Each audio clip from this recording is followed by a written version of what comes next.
Finally at the end. We are? Yep.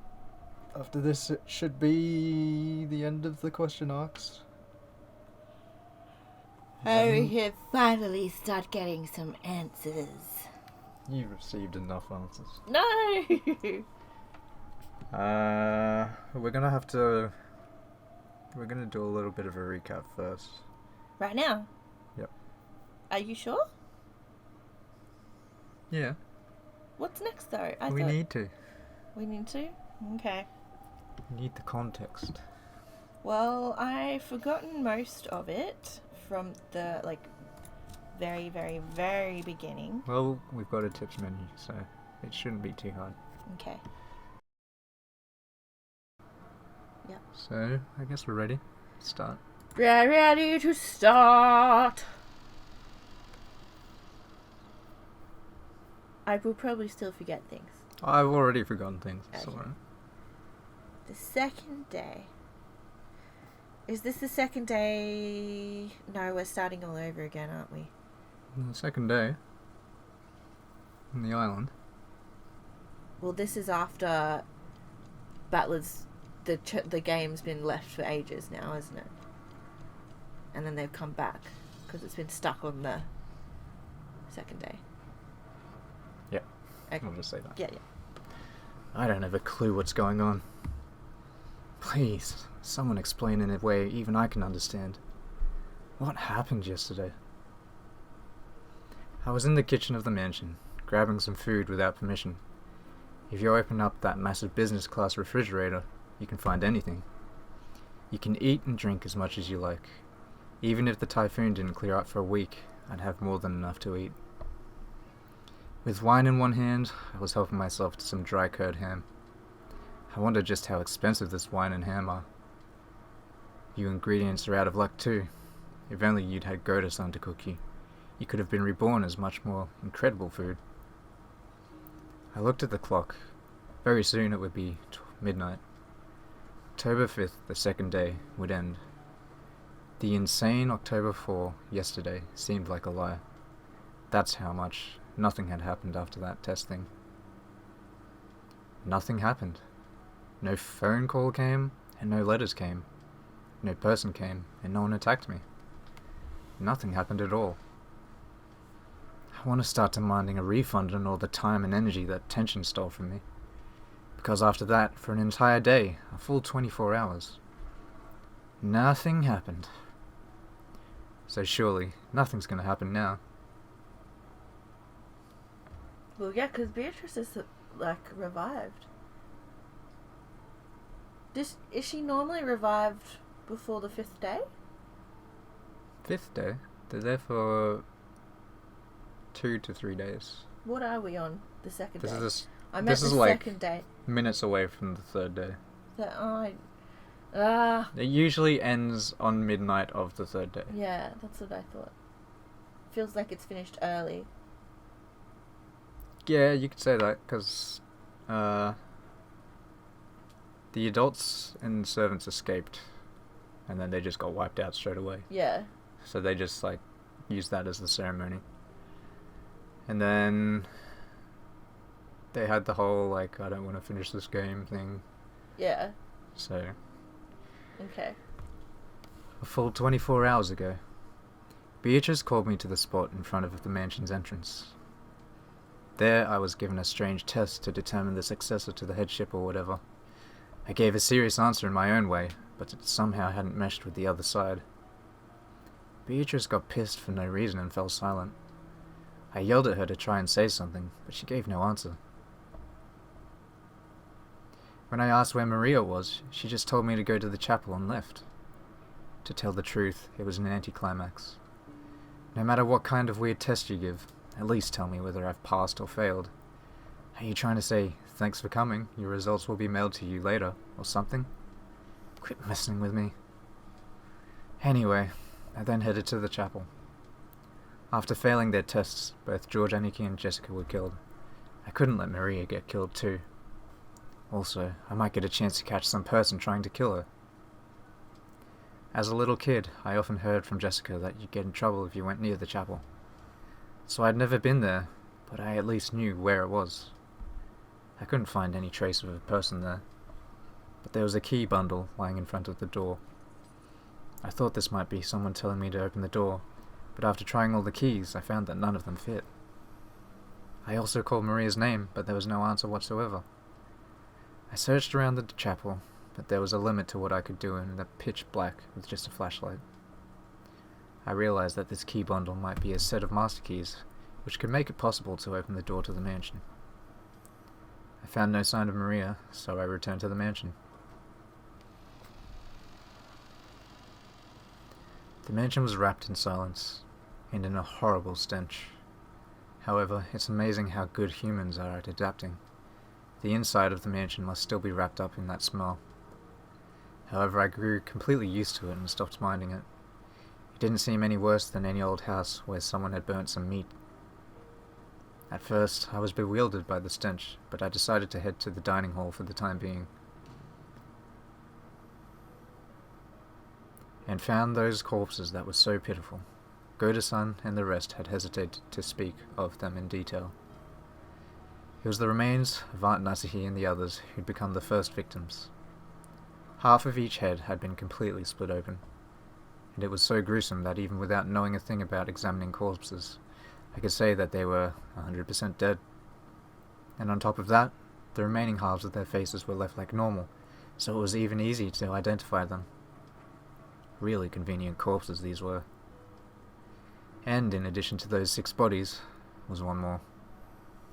This 7th corpse was Maria. Why? She lay next to Aunt Rosa, as though sleeping alongside her. I cried. At the death of an innocent young girl, and at the cruel way my dad and the rest had died. I raced through the mansion, swinging the hat-stand spear, yelling, "Come out here, bastard!" But I couldn't find any trace of anyone else. Thinking they might be planning to hide somewhere and attack me from behind, I went around searching for hiding places, sometimes growing more cautious, and sometimes intentionally letting my guard down in various ways. But in the end, not even a kitten appeared. Didn't Kinzo say that Maria passed the test? Yeah, Kinzo's also burnt to a crisp. Then, morning came. My tension and fatigue, combined with my drowsiness, making for the worst kind of dawn.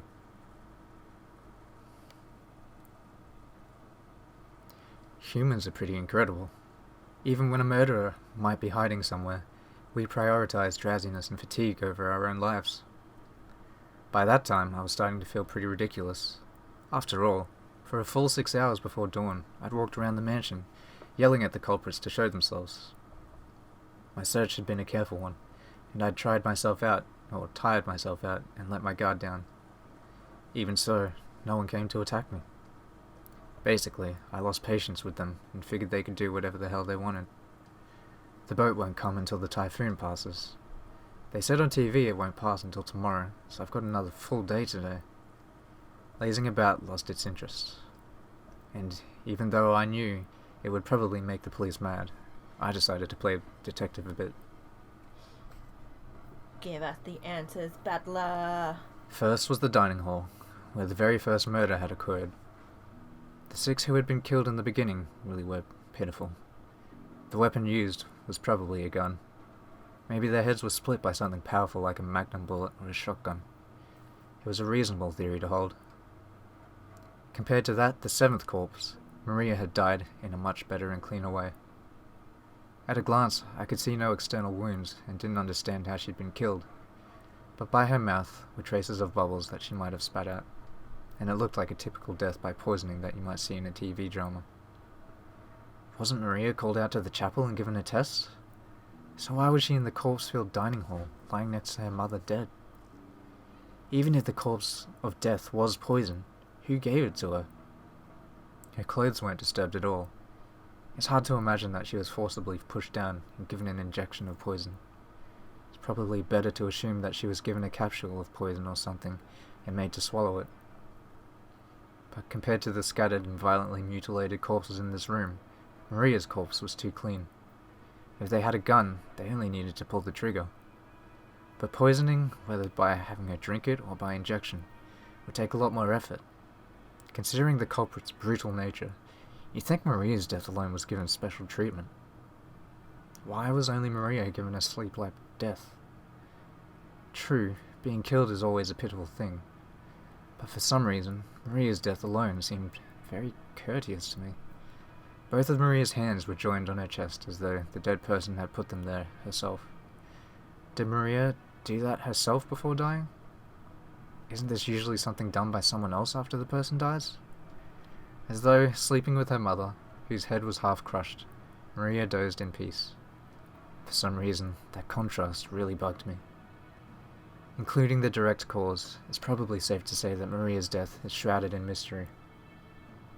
And more than anything else, the biggest mystery of this dining hall was the pitfalls. The pitfalls that both Uncle Krause's group and Goda-san's had mentioned. After the first 6 were killed, 5 more fell through pitfalls and were captured.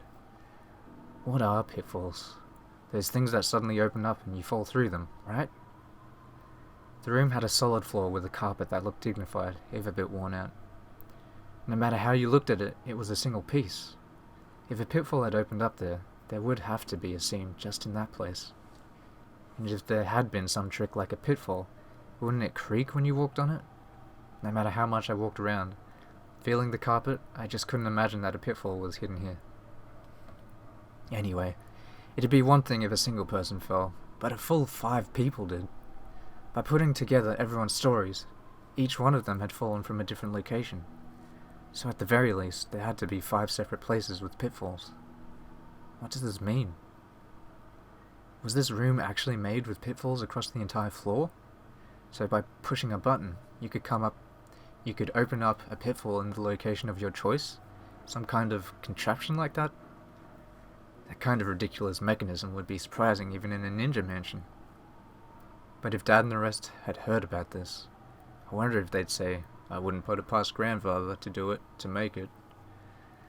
At any rate, I didn't learn anything more from the dining hall. Do the pitfalls not exist? Or do they exist, but I just can't find them, amateur that I am? I can't say for sure.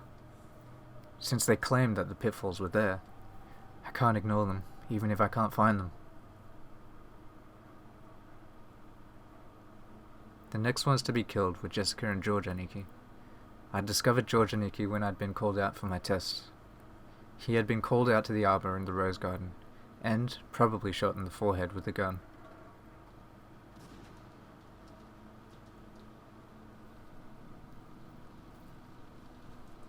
Jessica had been called to her own room on the 2nd floor of the mansion. The door to her room was locked, but that wasn't a problem at all, since I had a master key. Inside the room, it was horrible. But after the dining hall, I was used to corpses, so I'd built up a bit of an immunity. The phone receiver was loose and dangling. Had she been killed while still on the phone with me? Jessica was leaning against the wall, right next to it, with half of her head split open. As far as I could tell by glancing at the scene, it looked as though she had been killed while on the phone. In that case, had the culprit been right there before her eyes? I hadn't gotten that impression when listening to Jessica's voice over the phone. I'm pretty sure Jessica said, "They got me." It's probably best to assume that she'd already received a fatal wound at the time of the phone call. That's right, and she also said this: "When you come, Battler, I'll be a corpse with half of its head split open." Yeah, and that's what she said. From what I could tell by looking at Jessica's corpse, there were no wounds on her other than the damage to her head. Could she have had an injury serious enough to make her prepared for death, and then died halfway through the phone call? The way she'd talked on the phone made me think that she'd escaped harm for the time being. You shouldn't be able to have a casual conversation over a phone if the culprit's right before your eyes. So, did the culprit come in part way through the phone call and kill Jessica? Now, that can't be right. After all, this room was locked. Wait, that doesn't tell me anything. If the culprit stole a master key from one of the victims, locking the door would be meaningless. But she had no external wounds other than her head. In that case, should I assume that the fatal wound she was prepared to die from and the actual external wound that damaged her head were 2 different things? And that both of them were made to the same part of the body? In other words, Jessica was struck severely to the head and received an incredibly bad wound. Then she called me, and either lost consciousness or died while on the phone. Then the culprit came and damaged her head again. Something like that.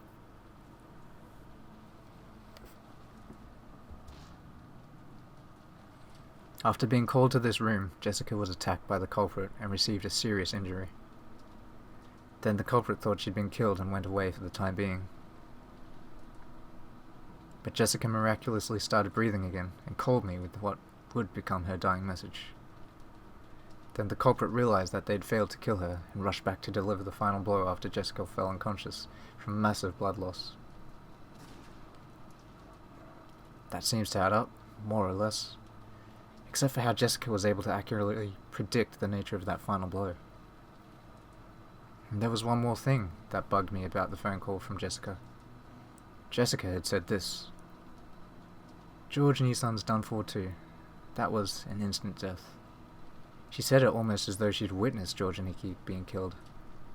But while you certainly could see the rose garden from the window in Jessica's room, and you could even see the roof of the arbor where George and Nikki had been summoned, it was very far away.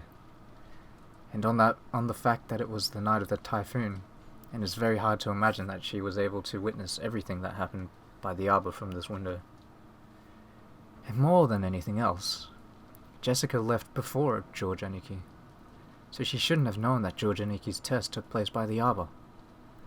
Why did Jessica know that George and Nikki had been killed?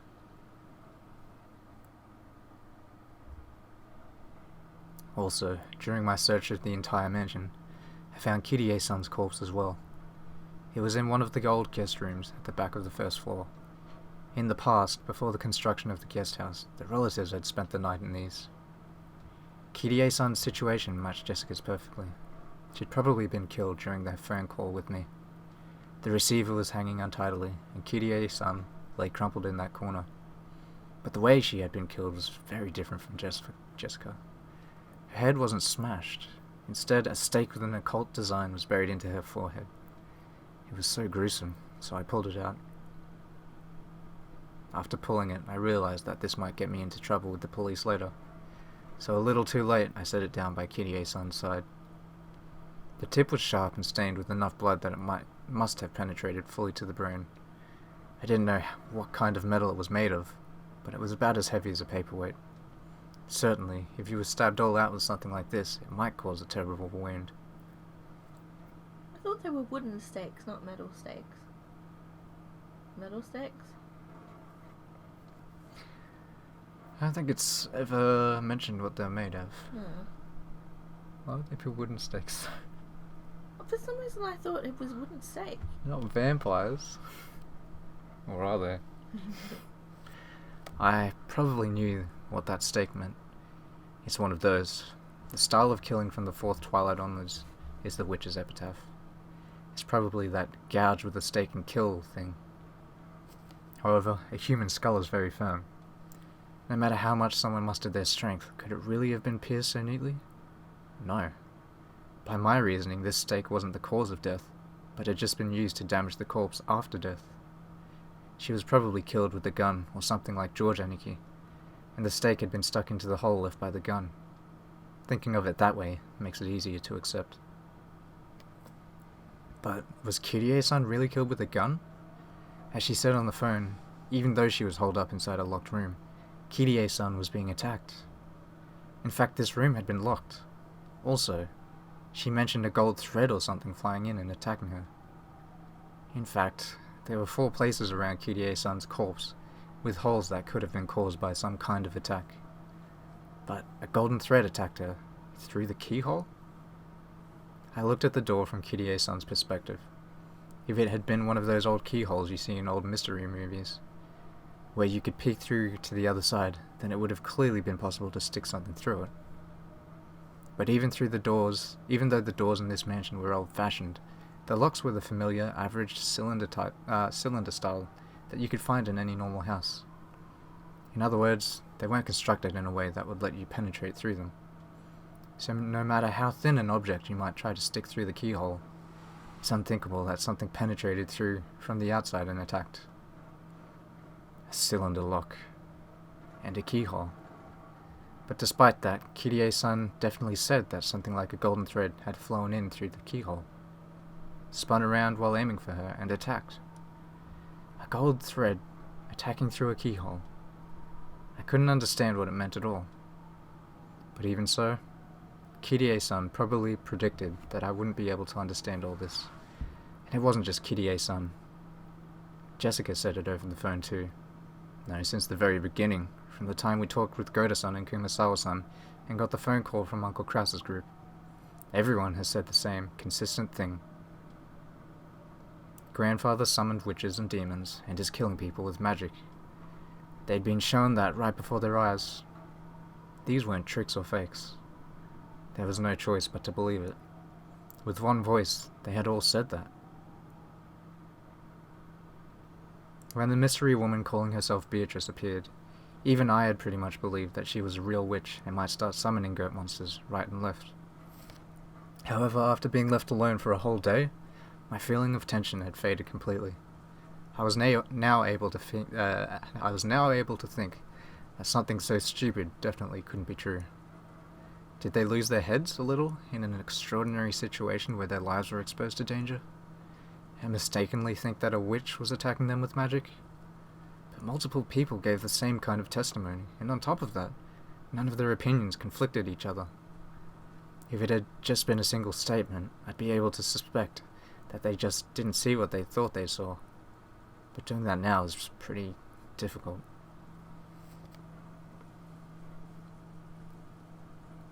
Then, right next to the back door, I found Uncle Krause with his head half smashed. Even though he'd escaped the dungeon of Kuodorian, and somehow made it this far by a secret underground passage, he had been killed. Buried into the gruesome cross-section of his half-crushed head was a stake with an occult sign, like the one that had been buried into Kirie-san's forehead. And in this situation, it was very hard to imagine that this stake was the weapon used. He had been killed with a powerful gun like the 6 in the dining hall, and after death had been jabbed with a stake like Kirie-san. I wonder if the golden threads that Kirie-san spoke of attacked Uncle Krause too. Does there exist some kind of tool like an endoscope that's very thin but can be moved about at will? And that can also attack people? No way. I've never heard of anything like that. But even so, if this fact had been revealed to one of the relatives, maybe they'd say I wouldn't put it past grandfather to make it. Since I can't deny the existence of Golden Thread X that can be moved at will and attack people, I can either accept that this mysterious weapon exists, or else I'll have to accept that this was a murder committed with magic. To find the next corpse, I had to go through the back door and search around outside a bit.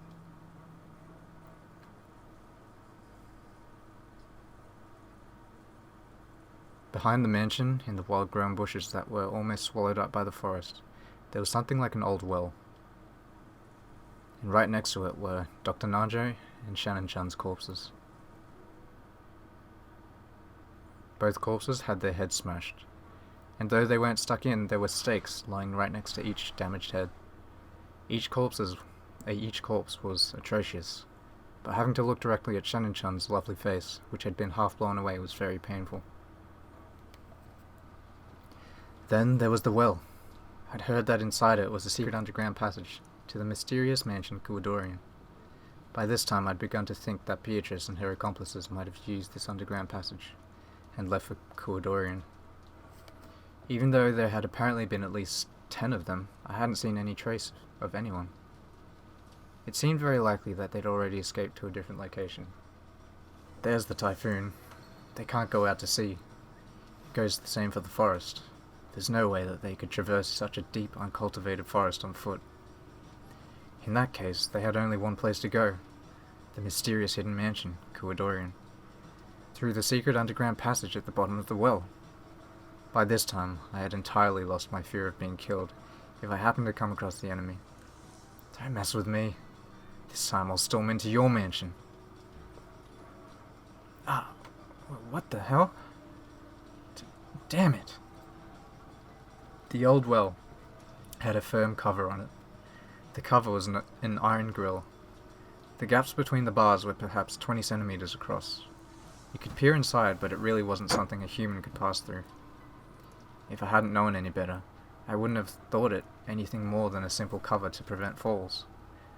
But from what Kyrie-san had told me, I knew that its purpose was to prevent intruders from entering the secret underground passage in its depths. But the cover was extremely firm and rigid, and no matter how much I pushed or pulled, I couldn't even get close to opening it. I couldn't find any obvious lock. It might be sealed by some mechanism, but no matter how much I investigated it, I couldn't find anything to release it.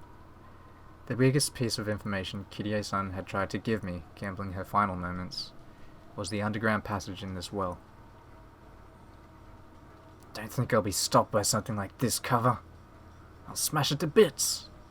I'll search for a tool. I had an idea. After all, I'd seen the various tools in the gardening shed when we locked Goda-san and Kumasawa-san in there. How is he going to get in there? There's no key. But the shutter to the gardening shed was locked. On top of that, the key was with Goda-san, who was dead on the inside. In other words, this gardening shed was a closed room. There's no way to open it from the outside. In that case, I've got to break the shutter. There has to be a tool for that somewhere. Kinda feels like I'm going in circles here. Then, while searching for that, I learned that the source of the stench that had permeated the mansion this whole time was the underground boiler room. The boiler room was dimly lit, humid, smelled horrible, and on top of that, was incredibly creepy. But there were several large tools there, and I managed to find a fire axe and some massive wire cutters. And grandfather's corpse. No, strictly speaking, I should probably say that I found a burnt corpse of a person who was probably grandfather. Someone's corpse had been stuffed into the blazing fires of the boiler. However, by coincidence, I was able to notice the number of toes on the corpse. Both feet had 6 toes. Oh, that's right. I forgot about That's that. right. I think I heard it from Dad some time long ago. Something about grandfather having polydactyly with extra toes. According to the old Ushiromiya family tradition, it seems that those with extra fingers or toes had some kind of good fortune and were treated as a good omen. And because of that, grandfather was selected to be the successor or something. But I wonder if I can be certain this is grandfather's body just from the number of toes. After all, grandfather was supposed to be the leader of the group of culprits. I didn't have a clue why he'd get stuffed into a boiler in a place like this and die. A mysterious corpse burning and spitting out a terrible stench amid the flames. If it really was grandfather, did that mean that the leader of the group of culprits wasn't grandfather, but Beatrice after all?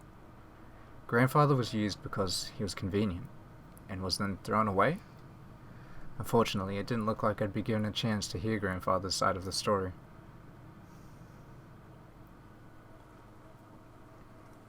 Now that I had obtained a tool, I thought about rushing to take on the cover to the well, but I decided to break the shutter to the gardening shed first. I had plenty of time to kill anyways. I figured I should check on the condition of Goda-san's and Kumasawa-san's corpses.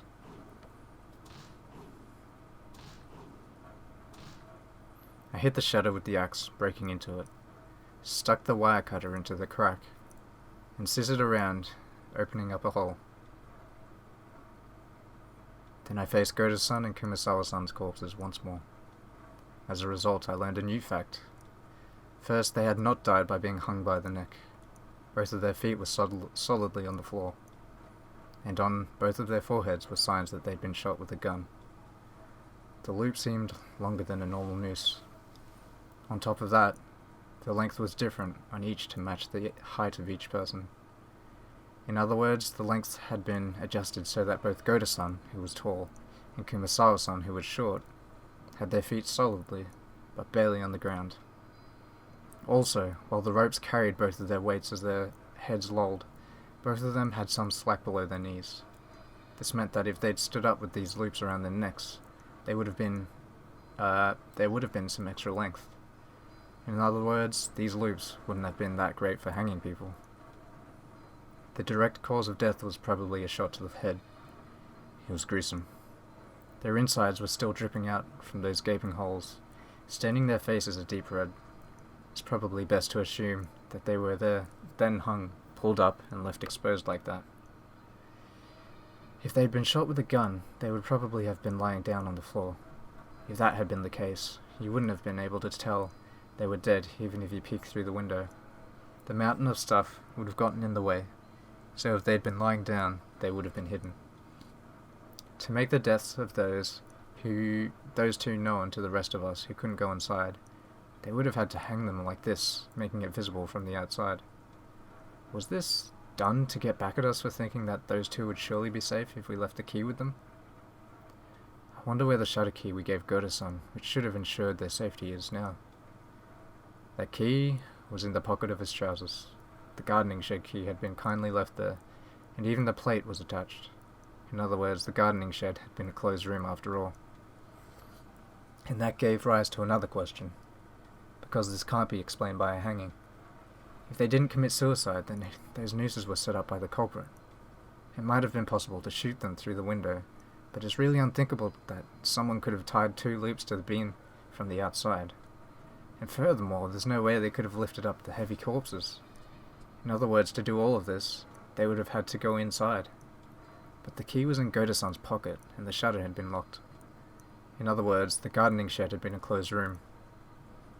Goda-san had said there was only one key to this shutter, but it's possible there was a copy, and that the culprit was in possession of it.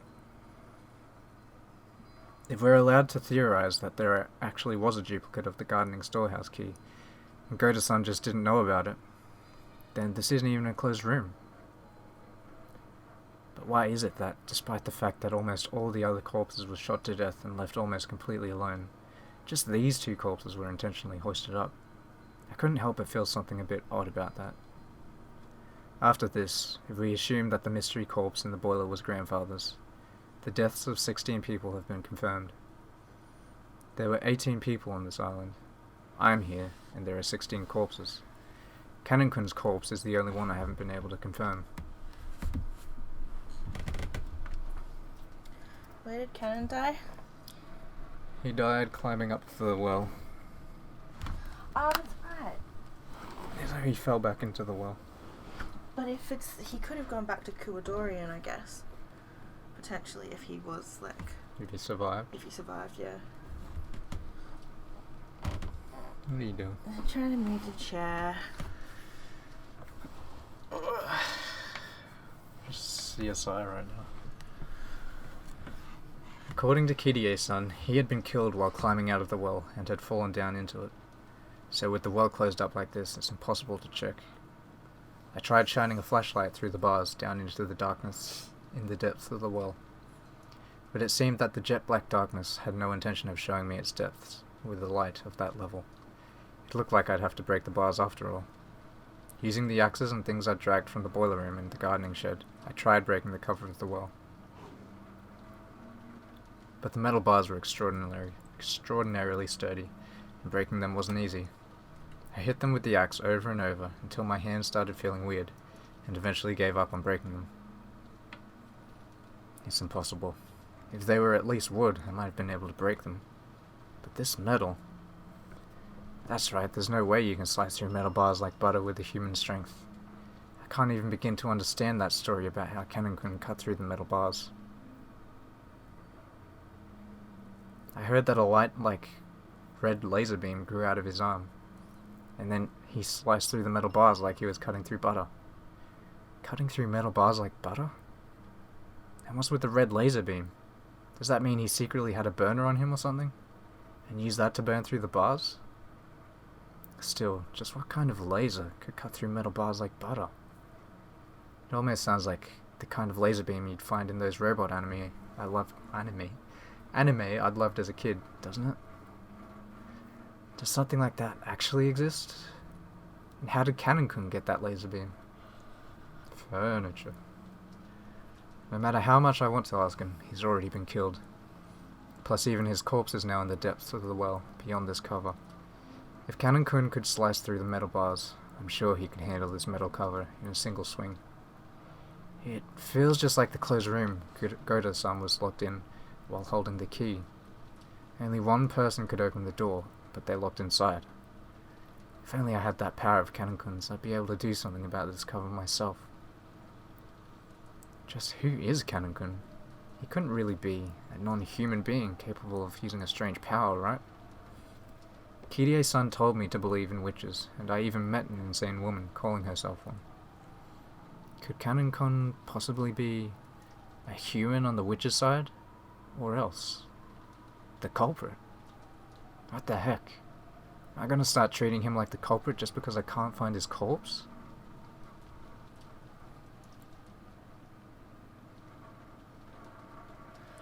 Oh, treating him like the culprit because there's no corpse? And Hugh was the one babbling about the suspicious being innocent.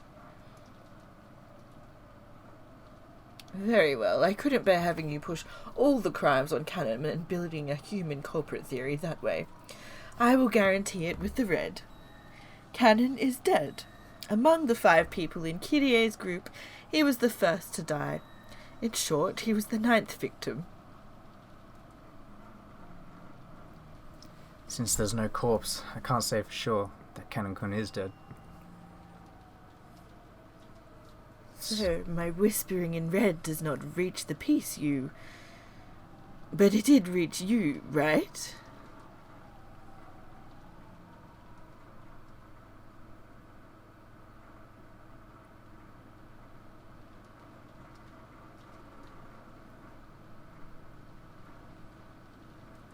At a glance, this was a mass murder due to something strange that could only be thought of as magic. Golden threads that attacked through the keyholes. We even have testimony that something gold flew around the dining hall when the first 6 died. The 2 might have been the same weapon. Then there was the closed room murder of the garden shed, and the laser beam that could cut metal bars. That wasn't all. There was much, much more, like the group of goat monsters. The story of a witch who could create pitfalls just by snapping her fingers. The rabbit-like demons who had fired golden threads. I think there was more, but each part was all screwed up. I couldn't possibly accept it, and was forced to suspect that it was some kind of trick or mistake. But why in the world had everyone spoken with one voice, saying the same thing without contradictions in their testimony? It's not only the magic. There's Maria's mysterious death. Why Jessica knew that George and Nikki had been killed. The mysterious burnt corpse that I couldn't confirm really belonged to that damn geezer. And more and more.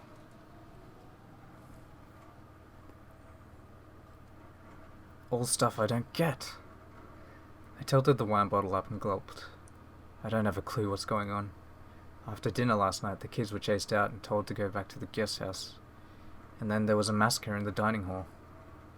Kirie's son and the rest were dropped through pitfalls and captured. Then Jessica and George and Nikki were called out to take a test or whatever and killed. Even though Kirie's son's group was able to escape the dungeon somehow, all of them got killed in the end. And at the very, very end, even Maria was killed, leaving me all alone. In short, I did nothing except stay locked up in the guest house. During that time, a huge incident occurred and ended. What can I call it except incomprehensible? I don't have a clue anymore. Now I'm nothing but a drunk. You plan on leaving only me alive? Show yourself right away and come to kill me already. It's too much of a pain, so I won't search for you.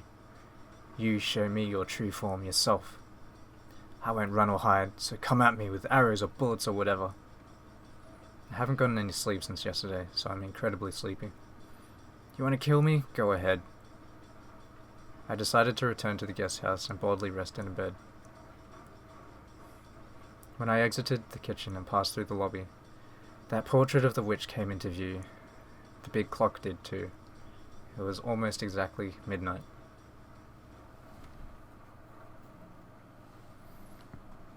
Then the sound of the bell rang out, proclaiming that midnight had arrived. As I listened, I looked up at Beatrice's portrait. Exactly 24 hours ago, I met you. What were you trying to say, and where did you go? Just who in the world are you? Golden Witch Beatrice? I haven't solved a single one of the riddles surrounding you. Show yourself, and fight me.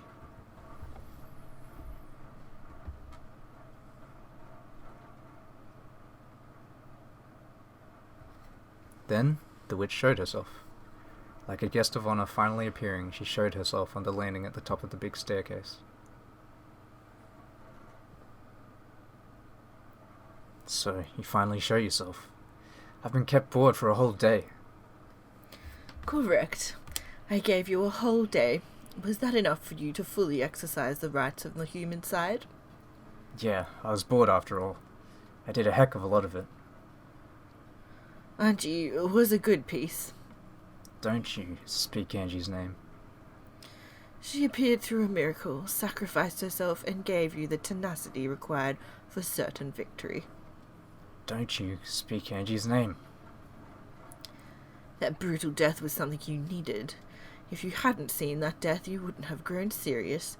Without the wake-up call of Angie's ill-fated future, your tenacity for victory would not have been born. I told you not to speak Angie's name. In short, she was a necessary sacrifice. Otherwise, an anger great enough to kill me would not have been born in you. The rivalry between us cannot be destroyed. Damn you, Lady Berncastle, it's more fitting to call that a trump card than a piece. No matter how much a piece acts, it does not stray from the board. But no matter how much power a trump card wields, it is always thrown away after it is used. Angie was truly a good trump card for you. Don't you speak Angie's name! At Battler's angry roar, Beato finally stopped talking. You know, I don't have time to play around in a place like this anymore.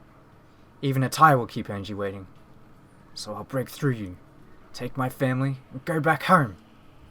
I won't waste a second playing witch games with you. In that case, what should you do? You know, don't you? Yeah, I'll beat you down. I'll blast away all witches, magic, illusions, and delusions. Come on, let's get started. I won't let you trick me again. Resume the game, okay? I'll tear apart the witch's veil concealing the outright lie you are. You talk too much. All you have to do is honestly say, I'll kill you. Yeah, if those are the words you want, I'll say them. This is the first and last wish of yours that I'll lend an ear to. I thank you. I'll kill you. Very well. Let us begin, battler. Yes, the time for the witch hunt has come. Try and chase me, try and corner me, try and kill me. I expect a lot from you.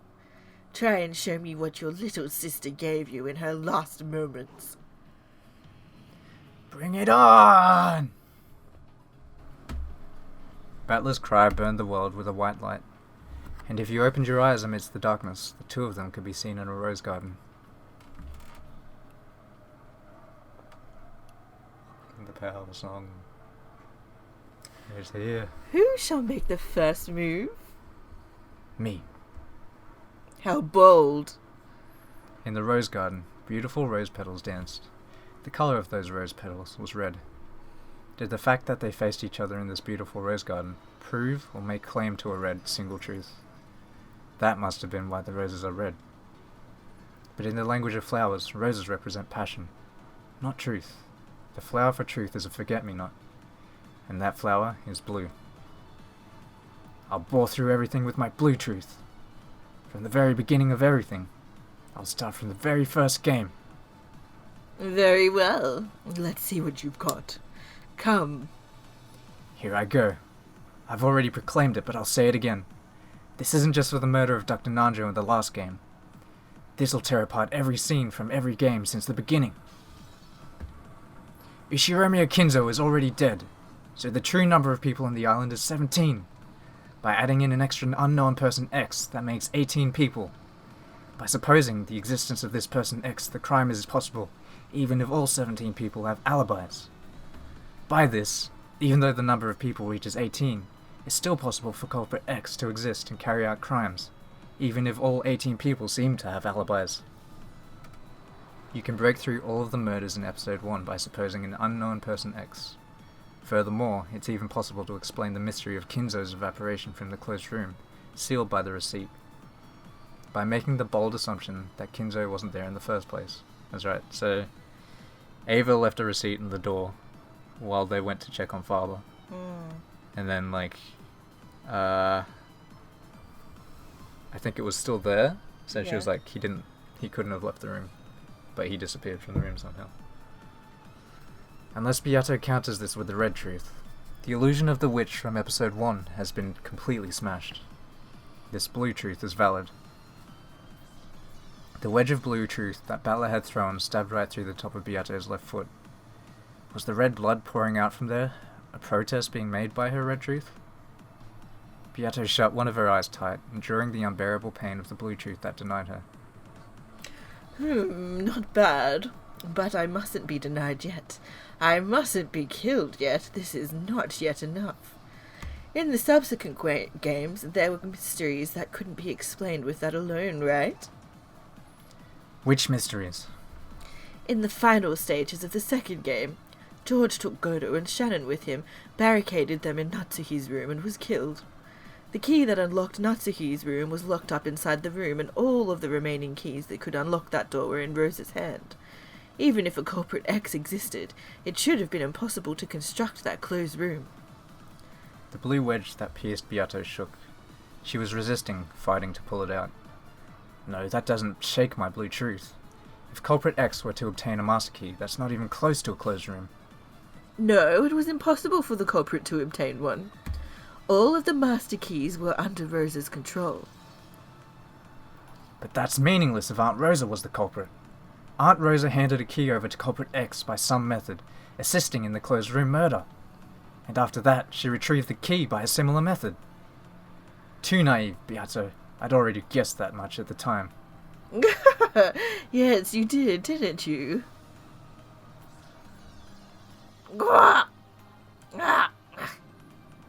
The wedge that had been gradually losing its sparkle, and had seemed as though it was about to be pulled out, regained its strong blue again thanks to Battler's additional blue truth, and dug into Beato again, eating into her foot. Beato let out a cry of anguish at that pain. Gong! Not yet. This is still nothing. Not yet. Not yet. On to the third game. The 6 linked closed rooms, the murders of Aunt Rosa and Maria, Dad and the rest deaths in the hall, the murders of Uncle Kraus and Aunt Nasihi. All of that can be explained if we suppose that Aunt Ava was the culprit. This argument was already won back then. And even that final riddle you proposed through Ava, the murder of Dr. Nanjo, can be explained with an 18th unknown person X. That breaks through the whole third game. Can you counter that? Of course, this much is nothing to worry about. In that case, how do you explain George's disappearance from the guest house? I shall add to the red truth. George did not go down the stairs of the guest house. He flew out through the window. In the final stages of the third game, George suddenly vanished from the second floor of the guest house.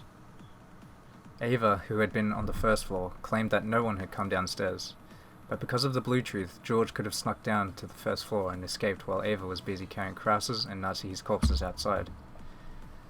But by adding an additional red truth, Beato had denied that possibility.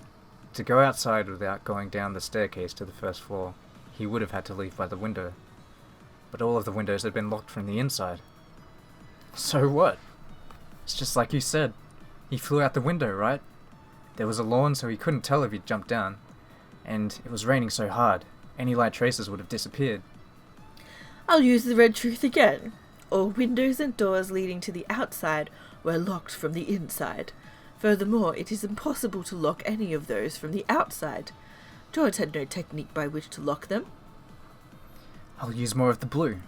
I said it myself at the time. In that case, everything works out, as long as someone locked the window after George Aniki escaped through it. Nothing difficult about that. I feel like that was addressed as well. Yeah. So far, it's been mainly like stuff that's already been theorized. Gwah! Can I not escape after something like this? Beato couldn't remove the blue wedge that was buried into her foot. The fake witch was burned more and more by that forceful blue. There's still nothing that shakes my blue truth in any of the first 3 games. In that case, the only game that can prove you're a witch is this game, the 4th game. Since I haven't countered you with the red, that is so. I shall have to prove witches using only this game. Very well, give me everything you've got. There's nothing strange about the murder of the 6 people in the dining hall. The 18th Person X went wild with a gun and killed everyone. As for the pitfalls, there's a chance that pitfalls truly were hidden there, and it's possible to explain it in Kirie-san's theory, supposing that poison dart shooting device X, which can knock a person out, actually instantly exists. The murders of George Anarchy, Jessica, and those who escaped from the dungeon can also be explained with guns, just like the dining hall. There's nothing strange about it. But I'm sure you've got a counterattack, right? Bring it on. Your greatest sword, this 18th Person X, is based on the theory that Kinzo is already dead. I knew you would make that claim. That's why I took Kinzo out of his study. All members in the family conference welcomed that Kinzo, right? All of those present at the family conference acknowledged the presence of Kinzo. That's right. But grandfather was seriously ill, bedridden on the verge of life and death, right? If he was so worn out that he looked like a different person, maybe no one would have cared, right? I'll counter with this.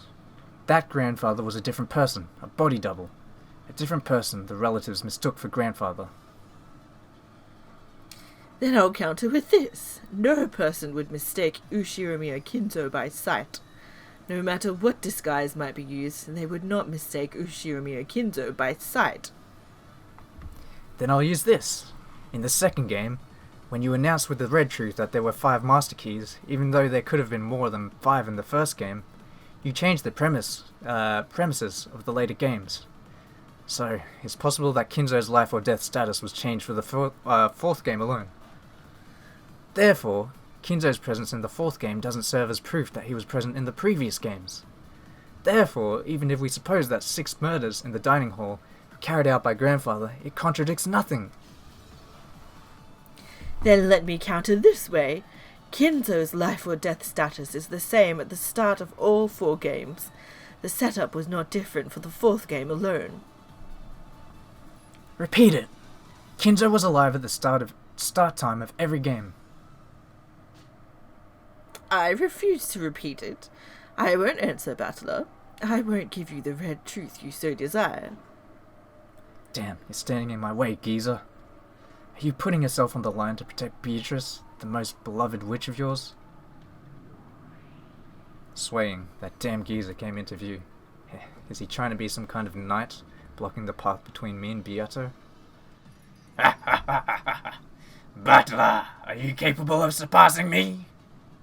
I won't let you reach. I will not let you reach. Not to the Golden Witch's height, you see. Your thoughtless reasoning cannot surpass even me alone. Die! Kinzo's jet-black robe spread as though it would swallow the world, becoming the snout of a vast black dragon that came at me, trying to swallow me in one gulp. Faced with that black dragon's roar, I calmed my breathing and closed my eyes lightly. I'll swallow you up in a single gulp. Disappear, inexperienced fool. Quiet, you damn undying ghost. Oh, so you call me a ghost. So you intend to see it through to the end, this theory that I am already dead. That will prove fatal to you. Be swallowed up by the first twilight of the 4th game and disappear. The black dragon's vast mouth, its snout, its fangs, swallowed Battler whole. In that instant, Battler suddenly opened his eyes. Thanks, Beatrice. Your 3rd game became a foothold for my counterattack. What? See ya, damn geezer. This is goodbye. As a basis for claiming that Kinzo was dead, even in the 4th game, I propose the following theory. Very well. Come with all you have, my descendant. Here I go, you damn geezer! My theory is that the name of Kinzo gets passed on as the title of the Ushiromiya family head. Ushiromiya Kinzo was already dead, and he passed that name on to someone else. Everyone acknowledged that. That way, all of those present at the family conference acknowledged the presence of Kinzo. There wasn't even any need for someone to disguise themselves as grandfather, because everyone acknowledged and knew Kinzo. So, they didn't actually mistake Kinzo by sight. As long as this theory is not denied, nothing can change the fact that you're dead. This is the final blow. Damn geezer, I demand that you repeat it. Among all of the people there, not one had multiple, different names. I can not. Gah. Rest in peace, damn geezer. Thank me, you're finally able to die. This is your requiem. Take it and drop dead. Ushiromiya Kinzo was already dead. That's right, you definitely deserve to be pitied, since whenever we find your corpse, it's always completely burnt. That was a device to hide the fact that time had passed since your death. Then, you passed that name on to someone else. With this theory, even though you were dead, Kinzo was able to appear at the family conference. How's that? This is checkmate! Several dozen blue stakes bored into Kinzo's ghost. Their terrible destructive power wouldn't let the ghost recover again. Beatrice.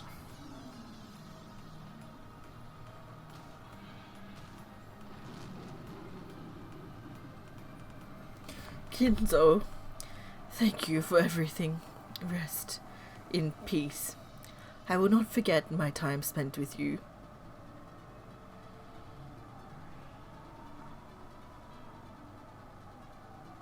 Dispersing along with the shadow of the black dragon as golden flower petals scattered, Ushiromiya Kinzo became a gold-coloured cyclone and disappeared. Even after death, he had fought for the sake of the woman he'd loved. There's no doubting that your love and madness were the real thing. Butler. Don't hate me. Let the dead sleep. Don't wake them. You're up next. This is the end for you, too. Beato still couldn't pull out the blue wedge that pierced her foot. She realized that she was on the verge of death. I've gone along with you a whole bunch. I think I've more than fulfilled any responsibility I had to play with you. But it's about time to finish things up. I've got a lonely little sister waiting at home. Let me take my leave with my whole family. Then kill me. In that case, try and kill me. I won't run or hide, and by now I won't even be able to avoid it. Come on, Ushiromiya Battler! You've got it! With the 18th person X from the Kinzo was dead theory, everything that remained has been pierced through. George Aniki and George's deaths in the fourth game can also be explained by Culprit X. And the 5 who escaped from the dungeon and were killed, and the 2 in the gardening shed, and Maria in the end. All of those can be explained with 18th person X. There's nothing strange there at all. With this, I've fully explained the culprit using humans for all games. Beatrice, this is checkmate!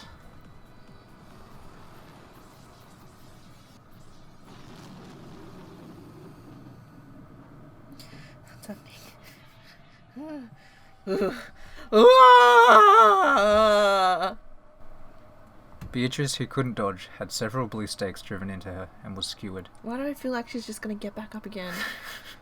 Zombie. Beato grabbed at them, trying to pull them out somehow. Ugh, that got me. It hurts. This'll kill me, won't it? If I don't pull these out, I'll die. Generally, you're supposed to leave them in there. I've had enough of the pain. I've had enough of the anguish. With both hands, Beato firmly grasped one of the blue stakes. Naturally, the power of the witch-denying blue truth burned her hands. Unable even to hide her tears at the pain, Beato howled and tried to pull the stake out with all her might. If I can't pull these out, I'll die. This is my final counterattack.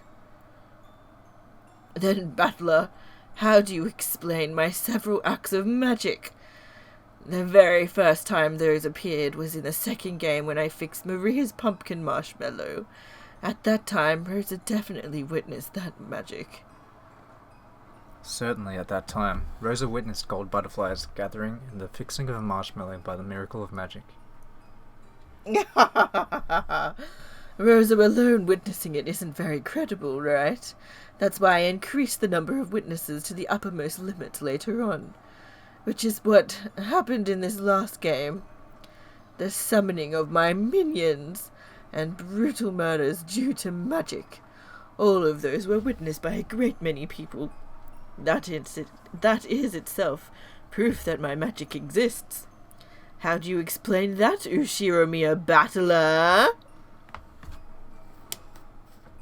Stalemate. What? Magic exists because magic exists. Didn't the rules of our Brawn Tube trial say that you couldn't use that kind of argument? Yes, you're right.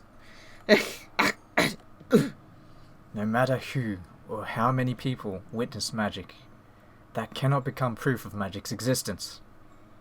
Whether all the magic you've shown exists or not, I can ignore it all and explain things with humans. That's my undeniable right. Am I wrong? At those words, the blue stakes let out an even brighter light, knocking your hands away. Seems I can't pull them out after all. Ugh.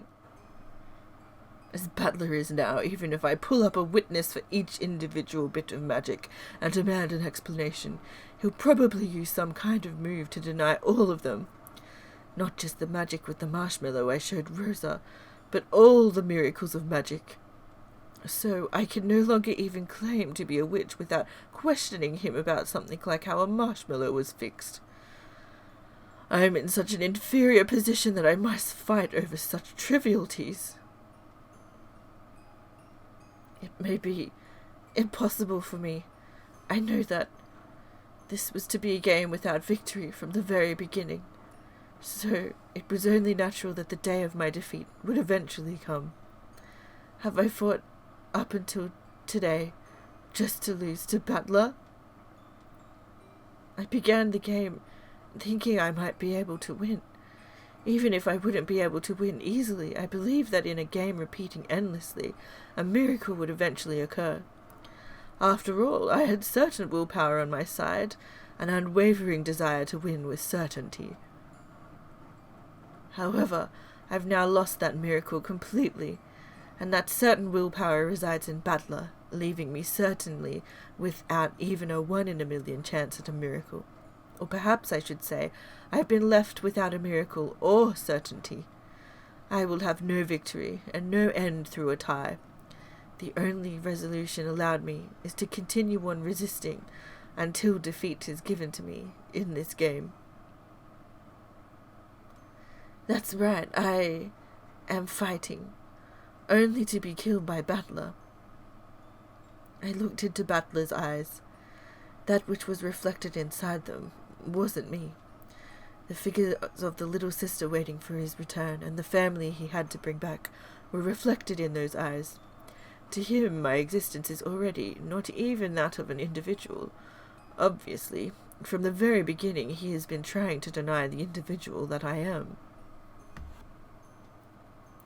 Yes, that last game sure was fun.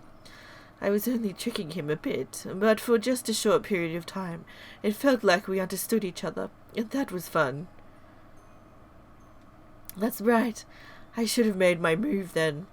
I should have continued for eternity with Butler still totally fooled. But that's just no good, right? That just wouldn't be true victory. Is this checkmate, Beatrice? Beato had been run through with several blue stakes, skewered over and over to the ground while still standing. Because of that, she wasn't even able to fall over. And, still looking up into the sky, she was sewn in place. That tragic form might have been a fitting end for the cruel witch who had endlessly toyed with 18 people's lives, and who had killed constantly for hundreds of thousands of years. Gently, as though someone was mourning over something, rain began to fall. Amid that rain, Beato was soaked and crucified. Is it over, Beato? Can't even let out a squeak. Not yet. Not yet. You aren't a woman who'll let things go with just, or let things end with just this. Don't be ridiculous. How can you look at this and think that it isn't over? Quickly, deliver the final blow.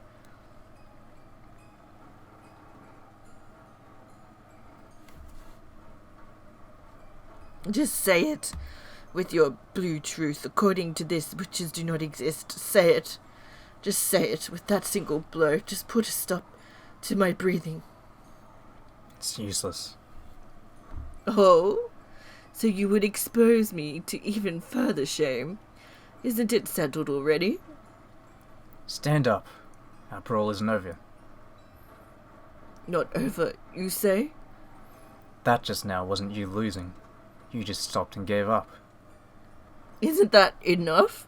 Wouldn't giving up mean your victory? You should return to your little sister right away. Just throw me away, right here. Didn't I tell you? I won't run away. And I won't let you run away. Just who are you? And what in the world is it that you want? If you want to know, why don't you just try your favorite move? Isn't it better this way? With me is a mere delusion. An illusion. Isn't that enough? It's all useless. I won't let you run away. I'll break through you. How could I let you run away like this? I won't let you run back to the darkness of illusions while you're still all hazy like this. I'll break through you. Completely. So stand up. Don't act all frail like that. You're still hiding several moves. I can tell. Why won't you just let me escape? Dad, Mom, and Angie. All the cousins and all the relatives. And all the servants.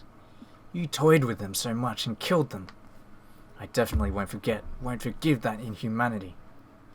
I can still feel Angie's arms on my shoulders. I won't forgive you for your inhumanity. So I won't let you get away like this. Battler's eyes burned with the flames of hatred. The time... Yeah, it's you. The time had long since passed during which pitiful behaviour would have earned his compassion. After being tricked once, Battler will never sympathise with me again. Instead of the wolves and sheep puzzle, this is like the boy who cried wolf, isn't it? What am I supposed to do? What should I do? Is fighting endlessly only to avoid admitting defeat a fitting endless torture for the endless witch? Is endlessly harassing Battler to avoid giving him victory also part of being the endless witch? It's so sad. Is this what the endless magic is? I've had enough. I've had enough of endlessly being toyed with by witches. I will have no victory and no tie. In that case, there's only one result that can release me.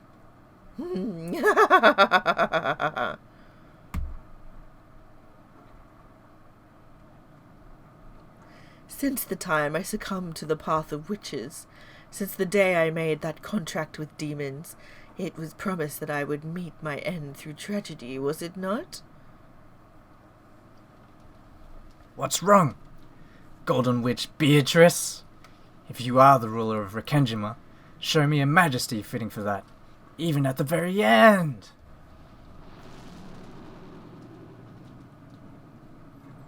Lightning. The world was smashed with white, fitting last moments for the ruler of Rekenjima.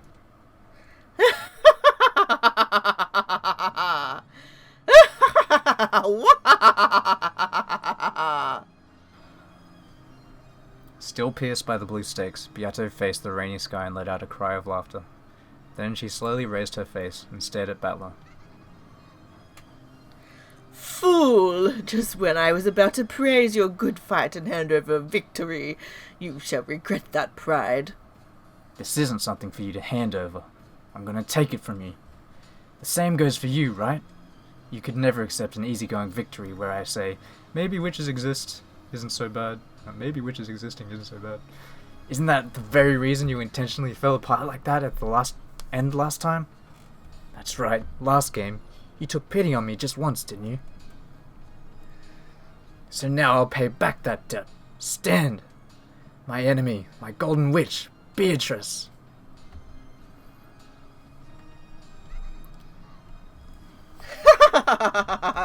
Fool!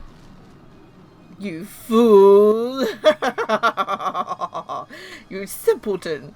You think you'll get another chance? Ah!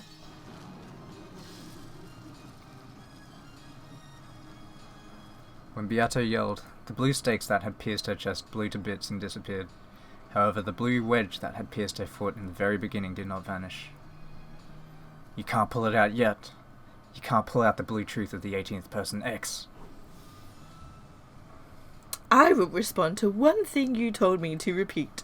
As you reasoned, Kinzo is already dead at the starting time for all games. However, this means that you can take one person out.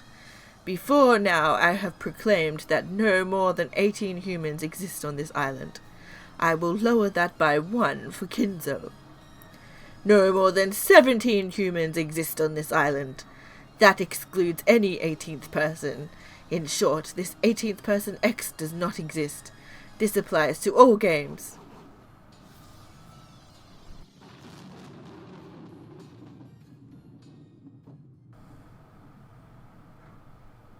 Back to square one. What do you know? Looks like you're still hiding some pretty crazy stuff up your sleeve after all. The island, which had no more than 17 humans on it, has been set up to appear as though there were 18.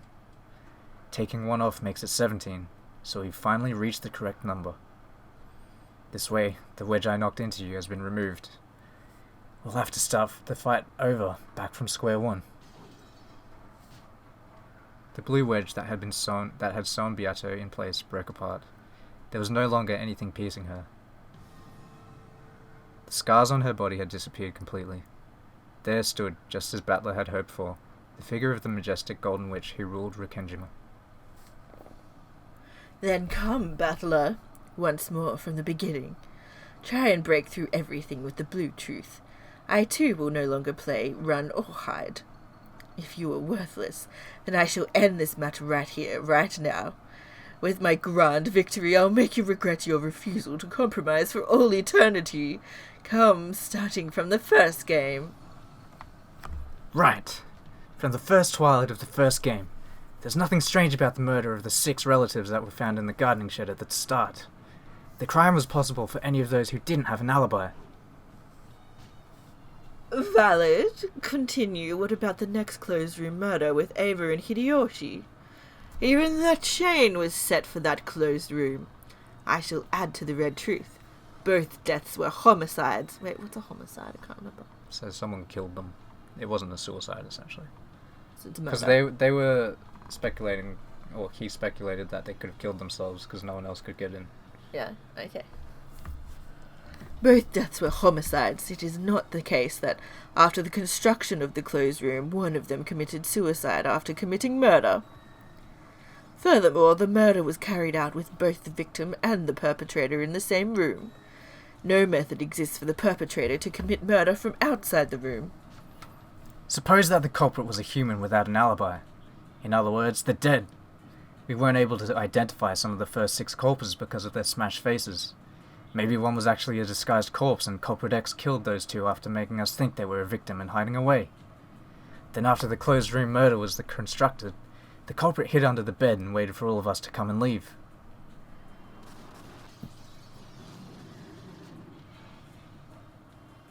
Very well, next. Cannon was killed in the boiler room, correct? I shall add the red truth. All of the survivors have alibis. Let us include the dead as well. In short, no kind of human or dead person on the island could have killed Cannon.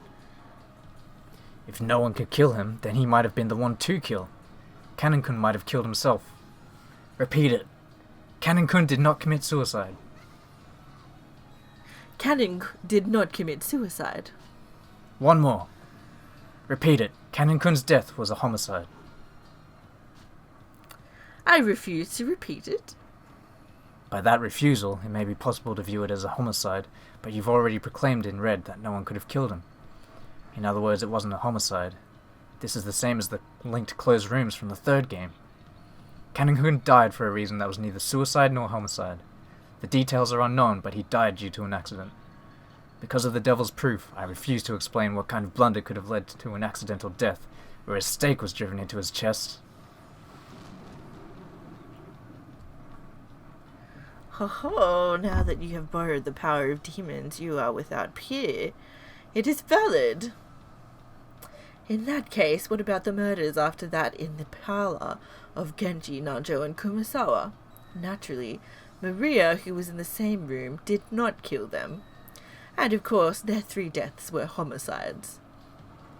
We can explain those murders with the culprit X, who hid away using an unidentified corpse. After all, those 3 had their faces smashed. It's completely possible that one of them was a body double corpse. I guarantee the identities of all unidentified corpses. Therefore, there were no body double tricks. Then you can explain it with simultaneous murders. Each of them had a gun, pointed it clockwise, and blew each other's faces off at the same time. After that, Maria collected those guns and hid them. How about that? What a ridiculous argument! How amusing. Then what about Natsuki in the end? I shall add to the red truth. Natsuki's death was a homicide. There were no unidentified corpses, and all of the survivors have alibis.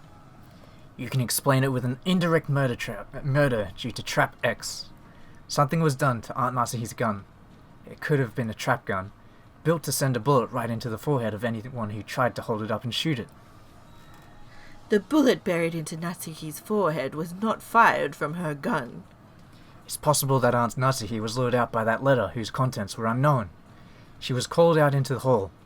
Then she was forced to stand at a specified location at a specified time and murdered by Trap X, which used a gun that had been installed there beforehand. Wonderful! These reckless arguments of yours are even starting to feel pleasurable now. Out of respect, I shall hand the first game over to you. Well done. He's a big fan of X. Yeah. Who is X, though? Gah! What is X? How is X? The instant Beato acknowledged her defeat in the first game, the stakes of the blue truth once again pierced her chest, letting out a terrible sound. This is still hardly painful. It's not over yet. Come now for the second game. Beato just barely pulled out the stakes that had pierced her chest. But even though there was no hole left behind, she still seemed to be bearing a deep wound that was letting out a massive amount of blood, and she was tormented by an equally fierce pain. But Beato grinned, grinding her teeth, and pushed for the next game to start. But I won't feel sympathy for her.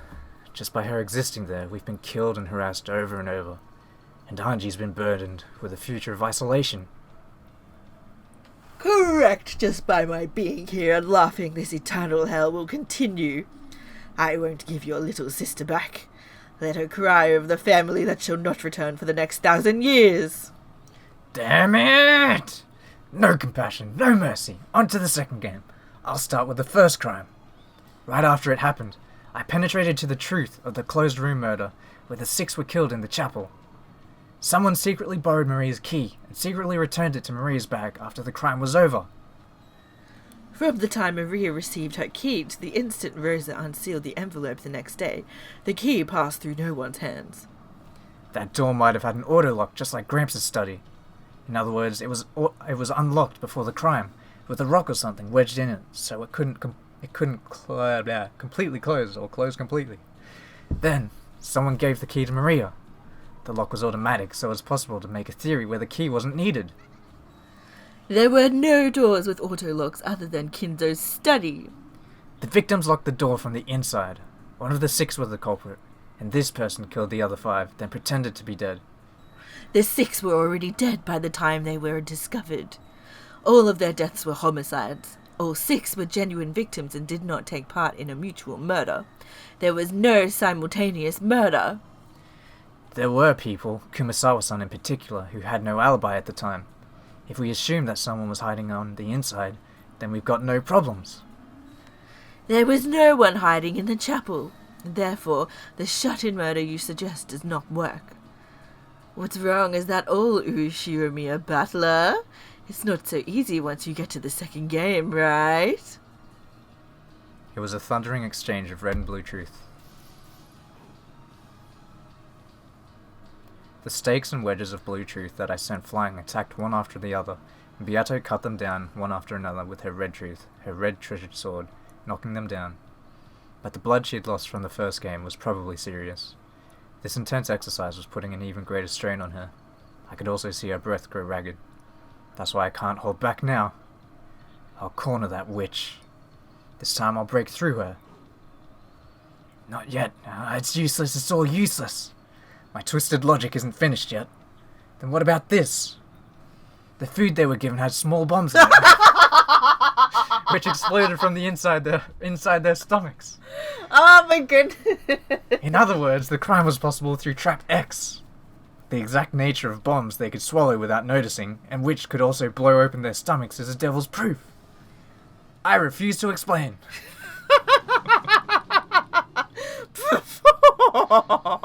What the hell's that?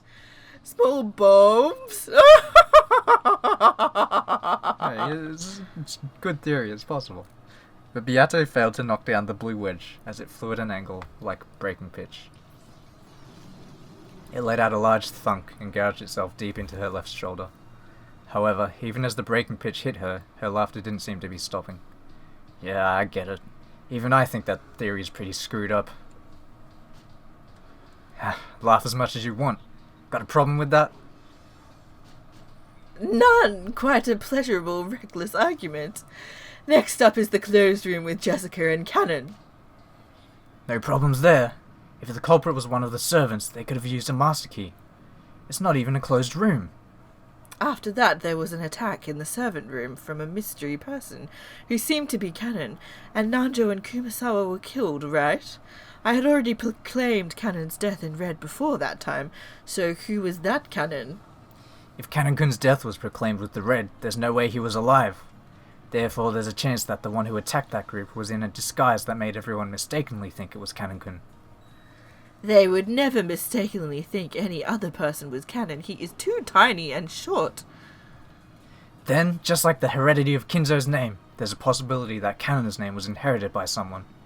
You could suppose that Cannon-kun was killed, a different person succeeded that name, and that this person attacked them. Name inheritance is a very interesting theory. Maria is actually Battler. I sound like a watermelon being squashed wrung out. Hey, my Battler Kinzo idea then has a little bit of a it holds up a little bit. No comment. And a blue wedge was buried deep into Beato's left flank. Maybe it hid in a bad place, since it seemed to be really effective. After leaning over and moaning for a while, she laughed it off as though trying to make it seem like no big deal. Yeah, I get it. That must have hurt a lot.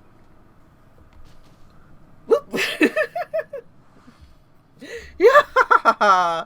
Once again, you've set up some human as the culprit as if it were nothing. You truly are gabbing on about things you'd never be able to open your mouth and say on the game board. And yet it's valid. That reckless argument is pleasurable. Truly pleasurable. This isn't pain, it's pleasure! When Beato howled, the wedge that had pierced her was blasted away.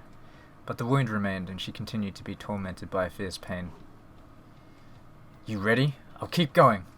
My blue truth for the last murder in the second game, the 3 who died in Aunt Natsuhi's room, should still be valid even with the 18th person X denied. Do you have a counter-argument for that in red? If you don't, the second game is all mine too. No, I don't. Fighting over such trivial matters bores me. I'll give it to you. I'll give you the second game.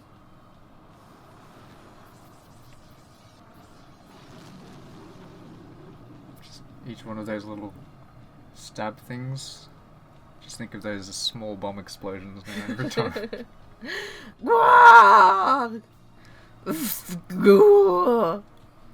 The instant she acknowledged her loss in the second game, 2 blue stakes gouged through Beato's chest this time. The witch's lungs were gouged, as were her intestines. Her face twisted in anguish. Her body twisted as she gasped in pain. Does it hurt?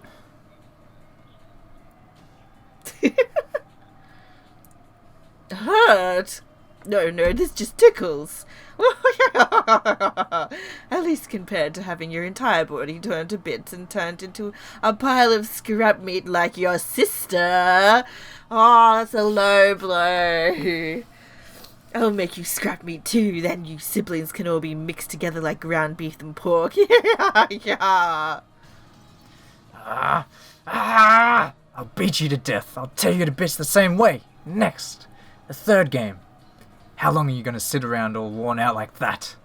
I've only just started knocking you down to hell. Naturally, as if something like this could wear me down. You're right, we're just getting started. Come, let us begin the third game, starting with the 6 linked closed rooms.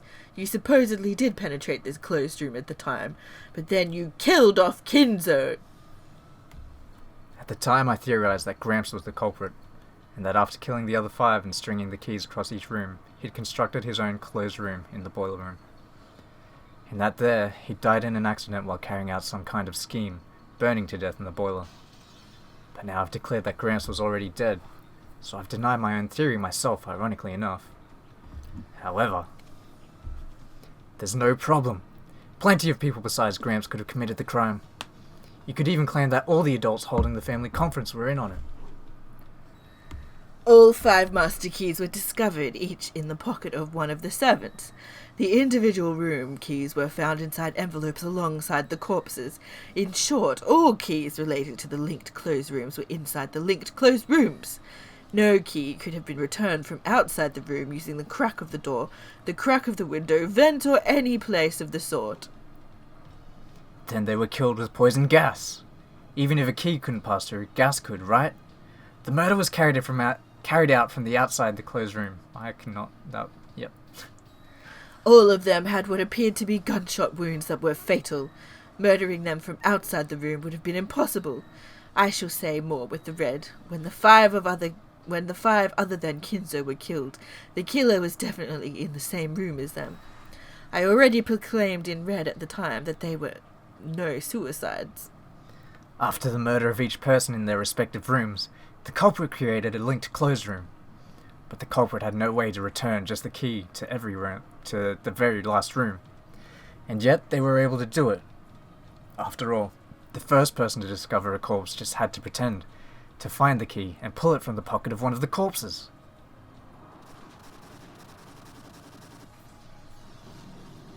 She couldn't fully block the retort of that blue stake. Beato was pushed back by the blue wedges that were unleashed on her one after another, finally failed to block one, and once again took a severe wound. Gah! As she howled in pain, she pulled out the blue wedge that had pierced her right arm.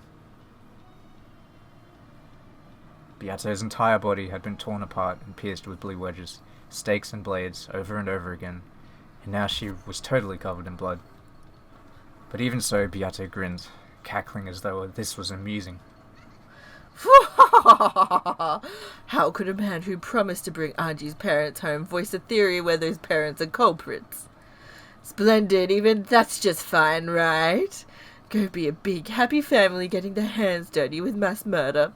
Then return to Anji stained with that blood that will never come off. How could we expect anything less from the people who returned alive from the Witch's Island? Just what that mincemeat Anji needs. Yeah! Shut up! I'll kill you. I'll tear you apart. No need to waste your time begging for your life. I'll definitely give you the worst kind of death by my own hands. Yes, you probably could do it. I've explored the depths of cruelty for over 1,000 years, and you probably will gift me with a fitting end for all that. Ooh, does that hurt? Is it harsh? Or does it tickle? Is that supposed to torment me? Come on, Ushiramiya battler. There are still mysteries left. Beato had already counted my first powerful move, the 18th person X, by making the number of people on the island 17. But just limiting the number of people to 17 didn't overturn the theory that Aunt Ava was the culprit. I can crush most of the murders in the third game with this way. Blood dripped from all over the body of the Golden Witch. I cornered her, this time thoroughly without mercy. This isn't a game played to decide who wins and who loses. Yeah, we aren't playing. Even the time I spend playing and fighting like this delays my trip home. In her isolation, Angie will continue to have her heart torn apart by loneliness and sadness. I have to get back to Angie as fast as I can. You're all worn out, standing at death's door, are you?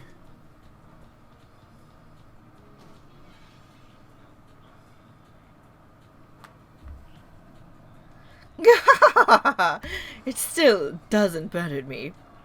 Something like this. It tickles.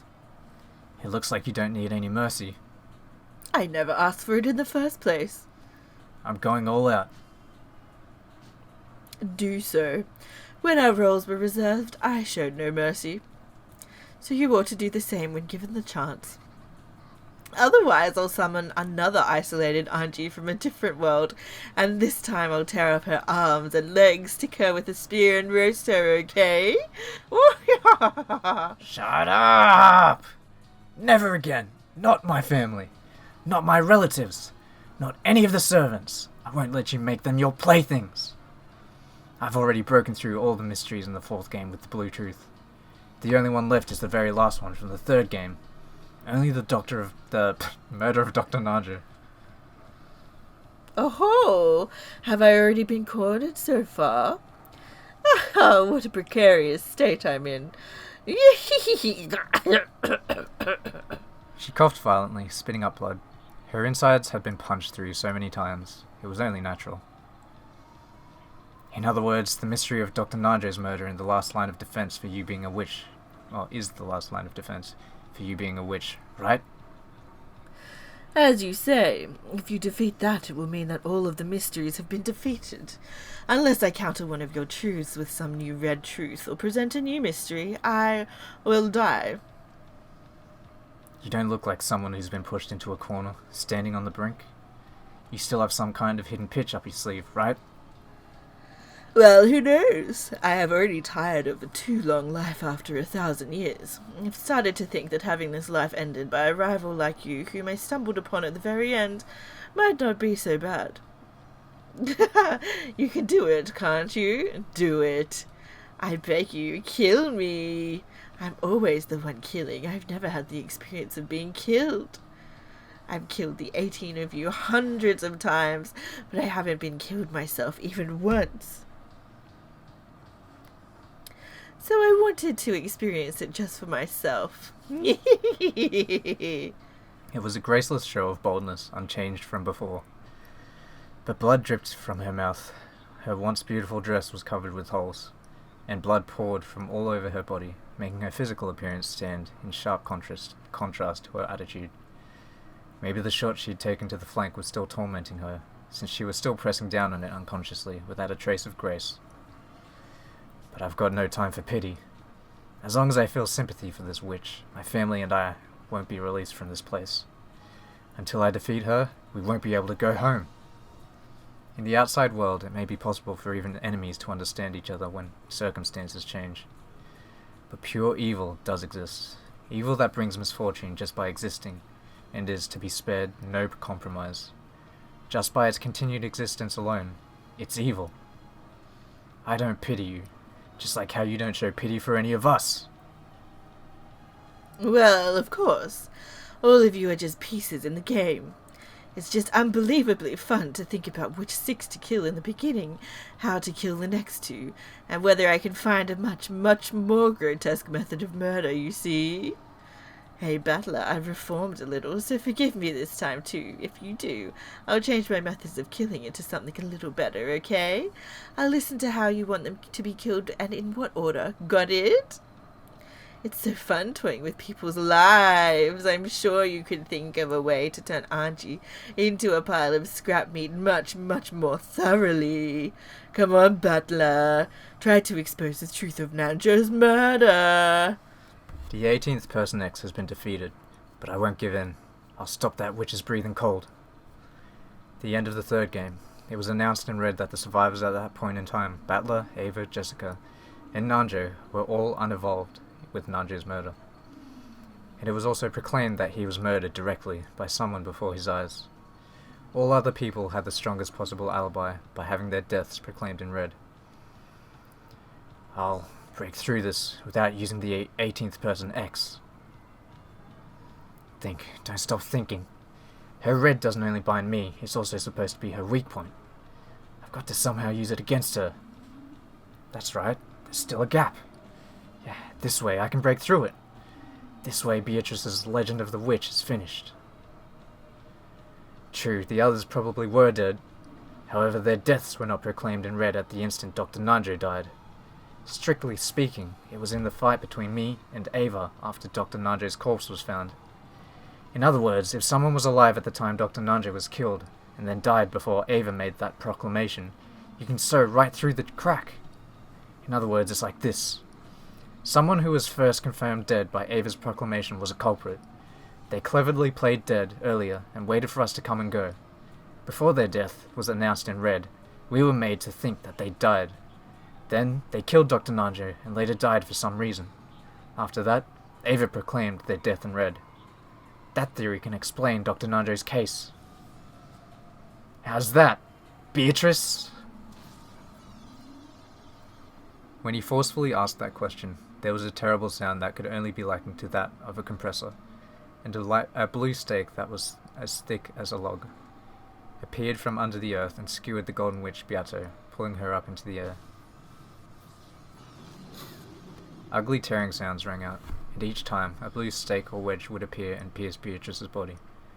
When that finally ended, her tragic form was exposed there, pin-cushioned by more than 10 stakes and wedges all over her body, and dripping with blood, dangling and crucified.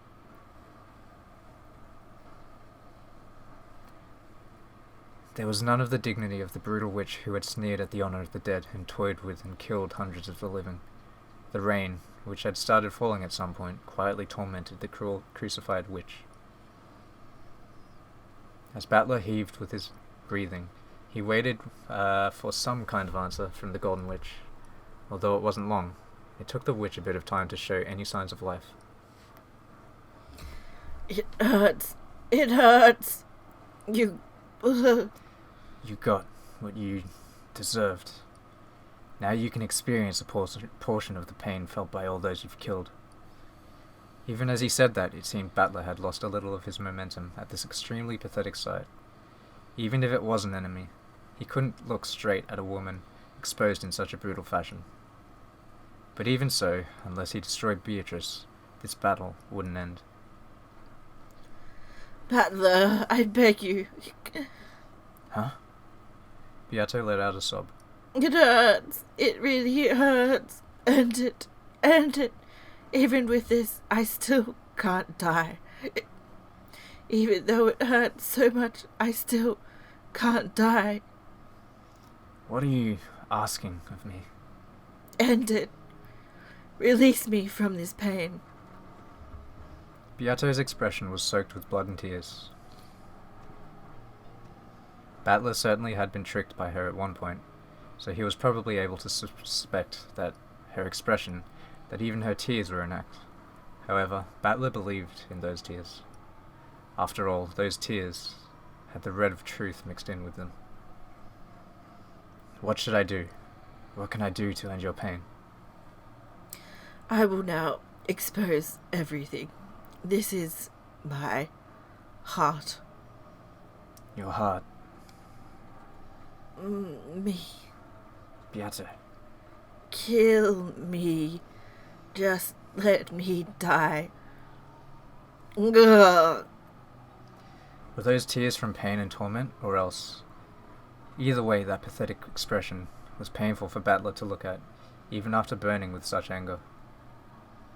Quickly, go back to Auntie. I'll listen to your request, not so that I can go back, but to end your pain. Then, Battler. In her last breaths, Beato summoned up all of her remaining strength, and managed to close both of her hands into fists. A red light began to gather at those fists.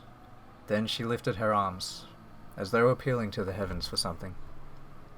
You'll be able to kill me. all of me, my heart. Crush it. Pierce it. Okay? The red light around both her arms gradually began to strengthen. Please. After saying that much, her face tilted to the side a bit. Then her right arm lost its light and flopped down. But her left arm alone did not lose its light, and remained held out towards the heavens.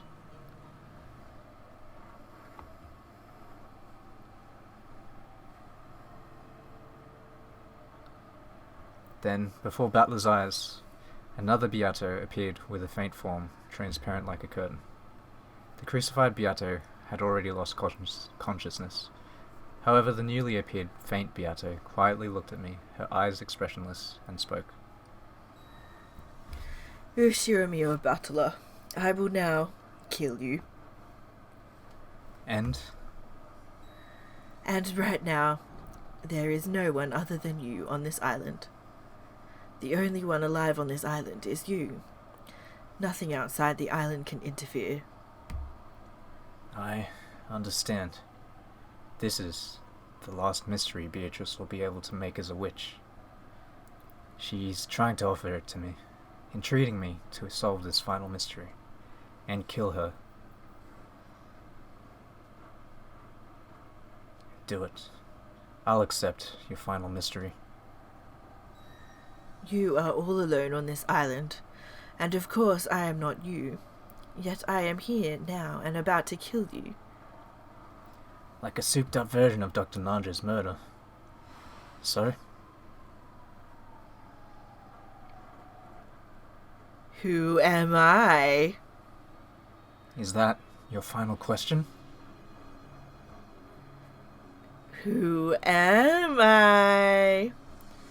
Then Beatrice slowly approached me, and still expressionless, held me. Yeah, I get it, Beato. I'll kill you, don't worry. I also slowly held her head. Then I, She's as a not piece, his mum, is she? left the game board. What?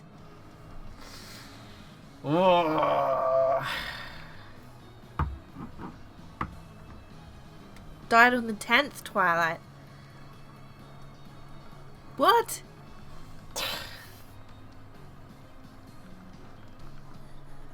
Sakhtara's still alive. That's all that matters. Wait, did it say Anji died in 1998? Yeah.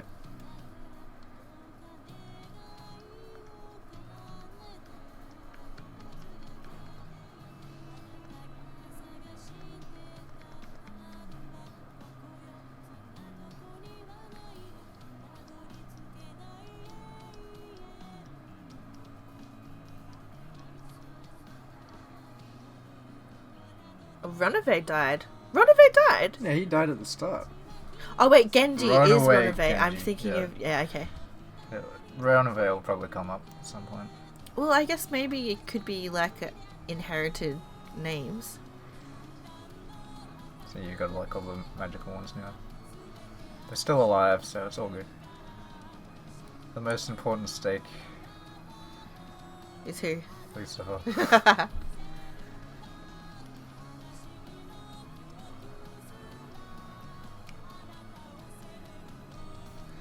Chiesta sisters. 00, 410, 45. There was a mention of another and all of the goats. Is Amakusa magical? Or these are just the people from 1998? These are the present people.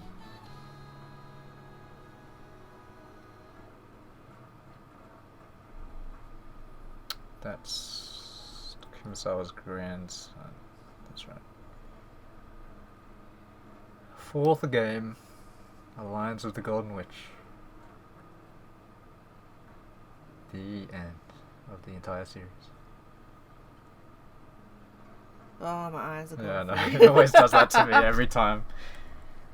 I swear, it has to be like moving a little bit. No, not at all. No, it's okay. not.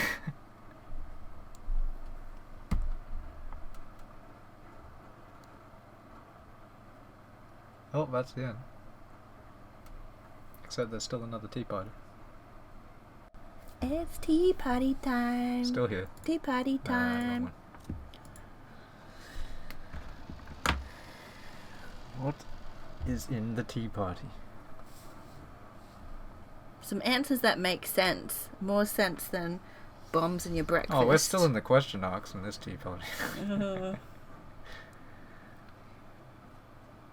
Kakera.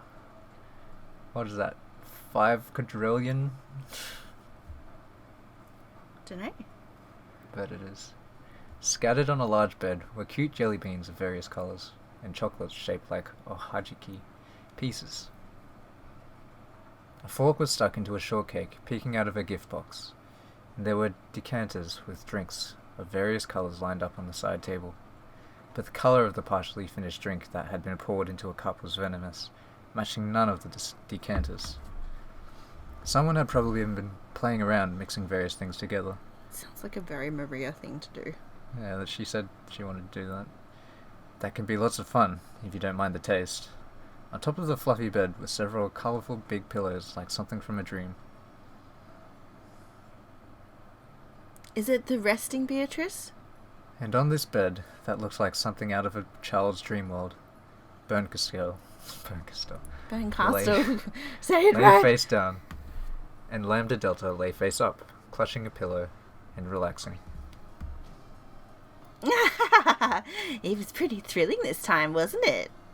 I got really panicky when Beato said she'd stop the game. What a rude witch to start a game like this and try to end it by throwing it away. Wasn't Auntie a good piece? After Beato ran for it, Auntie dragged her back and made her resume the game. Although it's a shame that she gave Battler a little too much enthusiasm. After all, I knew Battler was a softie. No kidding! You look like you might even go easy on Beato, his enemy. I was uneasy that, like the last game, he might actually feel compassion for Beato and take the game in a weird direction. Angie was a trump card to get Battler back on track when he mistook his goal. Although I wanted her to support him a bit more before using her up. She really did get used right off the bat. What a waste for a piece that required so much preparation. Good thing I shackled her with that rule about not giving her name. If that hadn't been set up, the brother-sister tag team would have swallowed Beato up and won in the blink of an eye. I thought it'd be a chance for them to press her all at once, but your mark was so restrictive that I couldn't make the best use of her. Ah, what a waste that piece was. Isn't it obvious that such an unfair piece would have to be retired right away? Well, in the end, she did a good job of preventing the suspension of the game, and that helps me out too. The way she made both our interests match is what made her a truly wonderful piece. She was an innocent kid, like Battler, so it was easy to get her to do as I said. Morons and impulsive types make the best pieces. Ah, I really can't stand losing that piece. By now, that kid's mincemeat. Hey, let's make hamburgers out of her later on. Oh, wait, didn't you like Yosa more? I wonder what little sister tastes like. Hilarious. Is it really okay for you to be so relaxed? Thanks to Angie, Battler has gotten all fired up. I'm pretty sure he started a hot pursuit of Beato, making this game take a big turn in my favor, right? I mean, didn't Battler just solve almost all the mysteries up until now? Huh? Not even close. Almost all of Battler's blue truths was wrong. Beato's lukewarm red is full of holes. If she had any brains in her, she'd slip through it easily by setting up a suitable web of twisted logic. Yeah, it really ticks me off. If it were me, I'd thoroughly cut down all of it with the red. Oh, really? And I was sure that those were all correct. Well, I don't know about that small bomb part, though. Not all of Battler's blue truths were valid. When talking about the first game, Beato clearly declared that she guaranteed the identities of all unidentified corpses. This defeats Battler's theory about the culprit of the Ava/Hideyoshi closed room murder being someone who faked up a corpse. Next, Cannon might have died in an accident in the boiler room, but what kind of accident could drive a stake into his chest? Are you a moron? I'll slice it with the red treasured sword thing. Cannon did not die in an accident. For the next one, the murders of the three, including Genji in the parlor, the thought that it was a simultaneous murder where they shot each other in a clockwise pattern at the same time is laughable. Genji, Kumasawa, and Nanjo are not killers. The final trap X to kill Natsuki was also ridiculous. The thing that shot Natsuki wasn't a trap, it was a real shooting murder, with a gun raised and trigger pulled. Did she mean to say murderer? I was meant to say murderer? Shooting murder. It was a real shooting... Oh, yeah, true. Sucks for you! You shouldn't do that.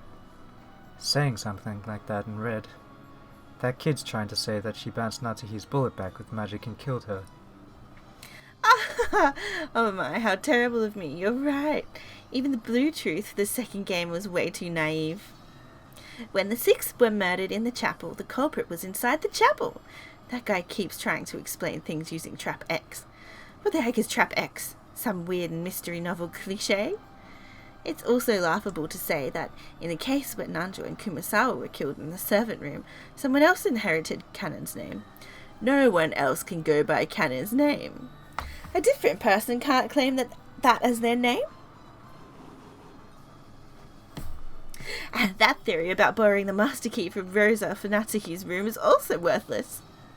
After the master keys came into Rosa's control, never did any of them leave her hands, except the time when she lent one to Battler to unlock Natsuki's room. I can keep going and going on, but just taking a quick look at them turns out like this, get it? Forget taking a quick look. You've just denied Battler's blue truth for the first and second games across the board. My, what a shame. If Battler heard, he'd faint. Right? Beata wasn't cornered at all. Looks like that kid's a pretty good actress after all. I'm sure she planned to make it look like she was getting cornered this game, and then sometime next game, bang, she'll slice it up with a single red stroke to make Battler freak. And then I'm sure she'll say it again with a huge smile, which is never get into a pinch. Then that whole tragic atmosphere as though Beato was getting cornered was all an act. Isn't it obvious? She really is a great actress. Even though she wasn't cornered at all, it felt like an astonishing last episode climax. She's totally the winner for Best Supporting Actress this year. Oh, but of course, I'm the star. You do fine too, Burn. At the end, she said something like, "Kill me," and laid out a big riddle. Wasn't that her last stand, with Beato to be finished for good, if that riddle was solved? Come on, were you seriously tricked too, Baron? That wasn't even close to a last stand. Beato's still holding back a killer hidden move. When she stuck out both hands to give the final riddle, didn't you notice how she lowered just her right hand? Yeah, now that you mention it. Is that what that meant? Sure is. That kid still had plenty of hidden moves left, and none of the mysteries have been solved. That tension, like she'd been exposed and the next episode would be the last. She truly is a genius at acting. Yeah, I want to see her knock Battler down to the very bottom right away. That kid's been totally encouraged by her North Wind and Sun strategy from last time, right? I'm sure Battler will sympathize with Beato again and fall for it completely. After all, a single tear from a woman can fool a man. Totally economical and profitable. I wonder if Battler will get caught by the same move again. I've got to spur him on so he never feels sympathy again. Although Angie's mincemeat seems to have done that pretty well. A power-up from an Angie-flavoured hamburger? Of course, I won't lose either. Starting here, I'll thoroughly support Beato to rally her up enough to compete with Battler. Beato won't lose. I mean, I'm threatening her with a wonderful punishment game if she loses. Your punishment games are seriously not cool, so you should go a little easy on her. I've decided what to do for your next punishment game, Bern. Wanna hear? No. Come on, ask me. Guess what? Lock you in a wonderful, wonderful castle. The castle will be surrounded by pure white castle walls 12 kilometers to a side, with a height of 10 meters. Magic and tricks are prohibited. You really couldn't jump over that, right? Okay, what's that? Is that 1 billion? 1,444 million? Yeah, I'll go with that. 1,440,000,000 cubic meters? You can't stop there. I already know what you're going to say. Oh, you can stop there. And that place will start getting buried with gems one every day. I'll lock you in it until the castle walls are packed with them and you've been buried to death with gems. Isn't that a wonderful romantic punishment game? If you multiply the length of the walls by 5 and make it 1/10 its current height, I wouldn't mind if you shut me in it right now. Really? That would make it 3,600,000,000 cubic meters, right? The time period for the punishment game would more than double, right? I get to keep you as my prisoner for such a long time. I really like you, Bern. I love you. Lambda Delta playfully approached Bernkastel, who yawned, looking bored, as she touched the bottom of Lambda Delta's chin as though cuddling a cat.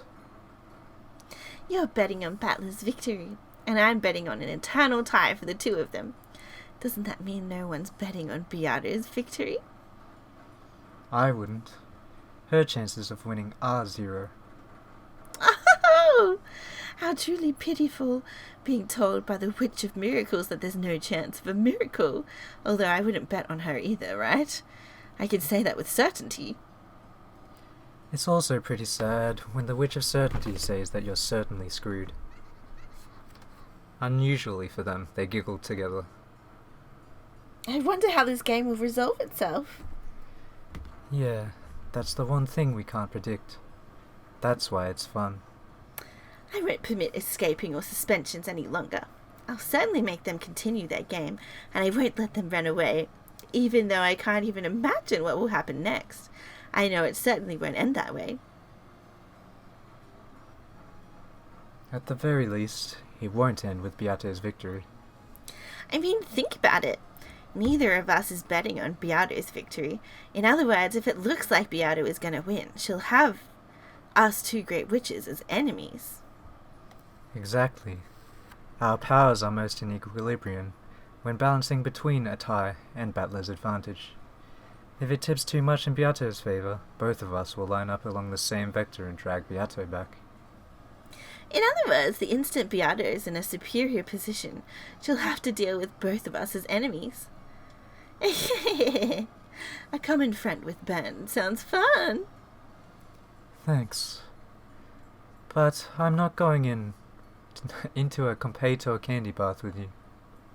Oh, and I was going to cover you with melted marshmallows while taking a completo shower. How pitiful. That child is a living toy, a doll you caught so that you could play with me, Lambda.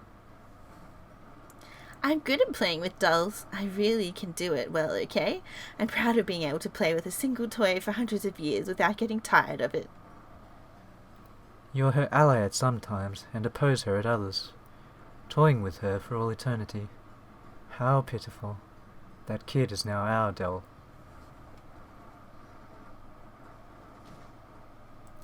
That's right, that kid is our doll. No end has been prepared for that kid except the ones the two of us desire. In other words, I can say for sure that this can only end by repeating a tie for eternity because of me, or else with Beato losing and being destroyed because of you, Bern. As far as this game ending with Beato's victory goes, I will proclaim it as the Witch of Miracles. then I will proclaim it as the Witch of Certainty.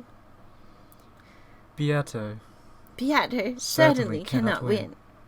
And a miracle certainly will not occur.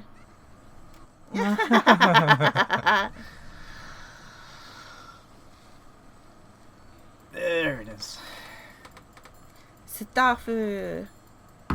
Read all of those kanji, or you're a failure. Kanji is my weakness. Texto. Debug. Debagu. Mastering. all season. Ends ripped up. That's the stuff I can read.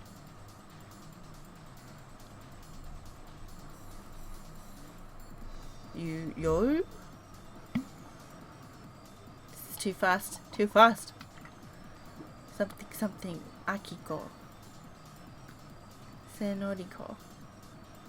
Akiko.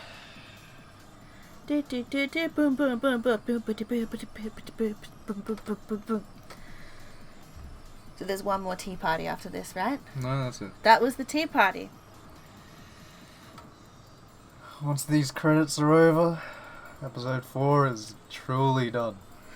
Well, the entire question arc is done. Sumi.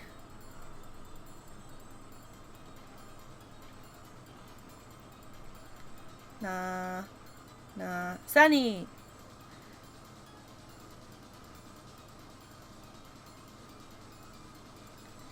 Kanae.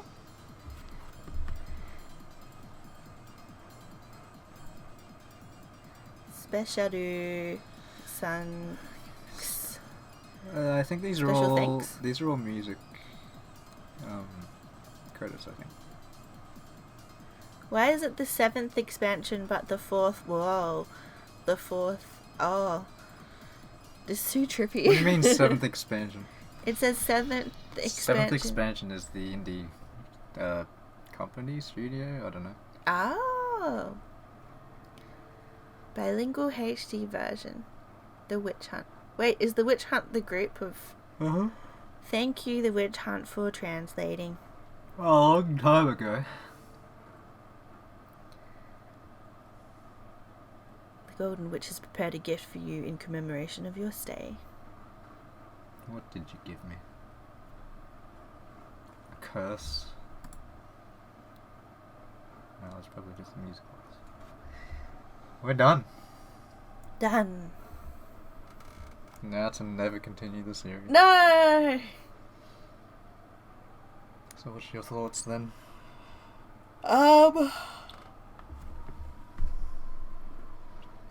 So it looks like we'll get what we want, according to the witches, in terms of Battler being victorious. Well, they said that Beatrice can't win. Doesn't it kind of want you like a teeny bit to get her to win? A little bit?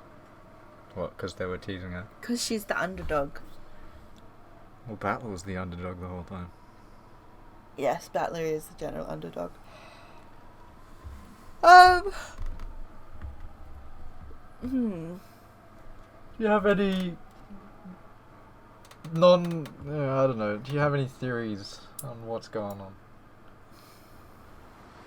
Not We really. already know about the time travel stuff. Well. Yeah, I think I'm just riding the wave at the moment and just seeing where it goes. If you...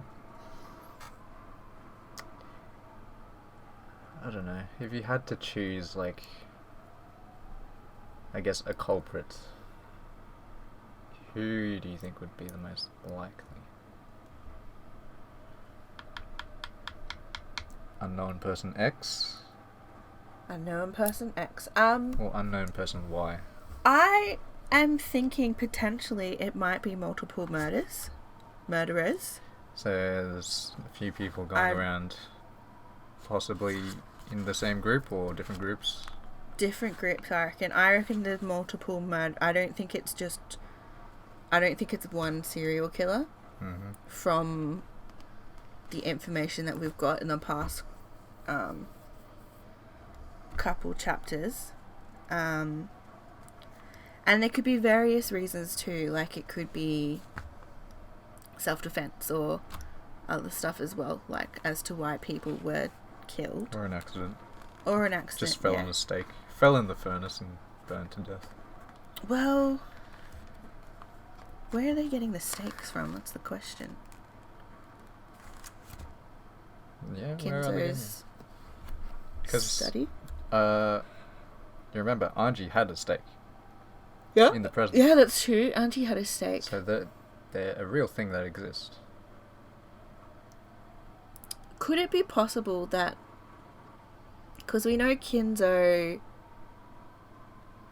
is in love with the occult, and he's got a lot of stuff in his library and a lot of items, it wouldn't be that far-fetched that one of his children also developed an interest in the occult as well.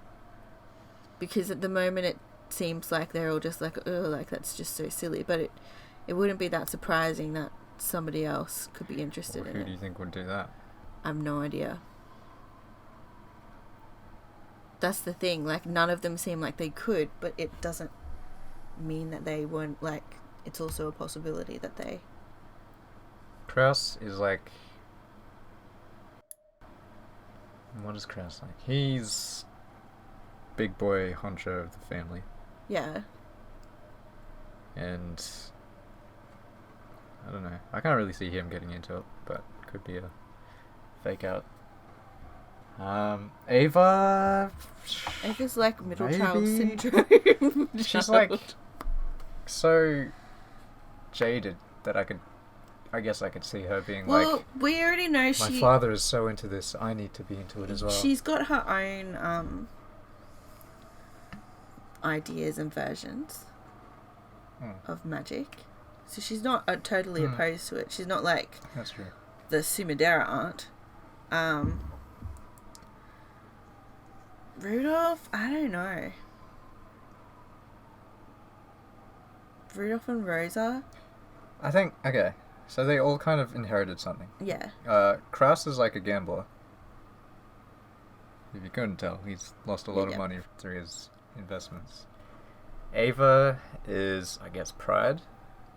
Just family pride. Yeah. Rudolph likes the kind of eccentric and Western things that Kinzo is into. Rudolph likes the ladies. Yeah. And then Rosa inherited his beatings. Oh. His, what? Abusive side. That's... Oh, poor Maria. I've never thought of any of these things before, but it makes sense. Yeah, because I just realised, like, he did have his wife and his mistress as well, which Rudolph also did. But then he married his mistress. What was the bit about Battler not being his mum's son was so random. Random. Yeah. Well, Beatrice was trying to find an excuse to, like, suspend the game. I don't know, it just seemed so random though and came out of nowhere, and then, like, it could have been refuted. Yeah.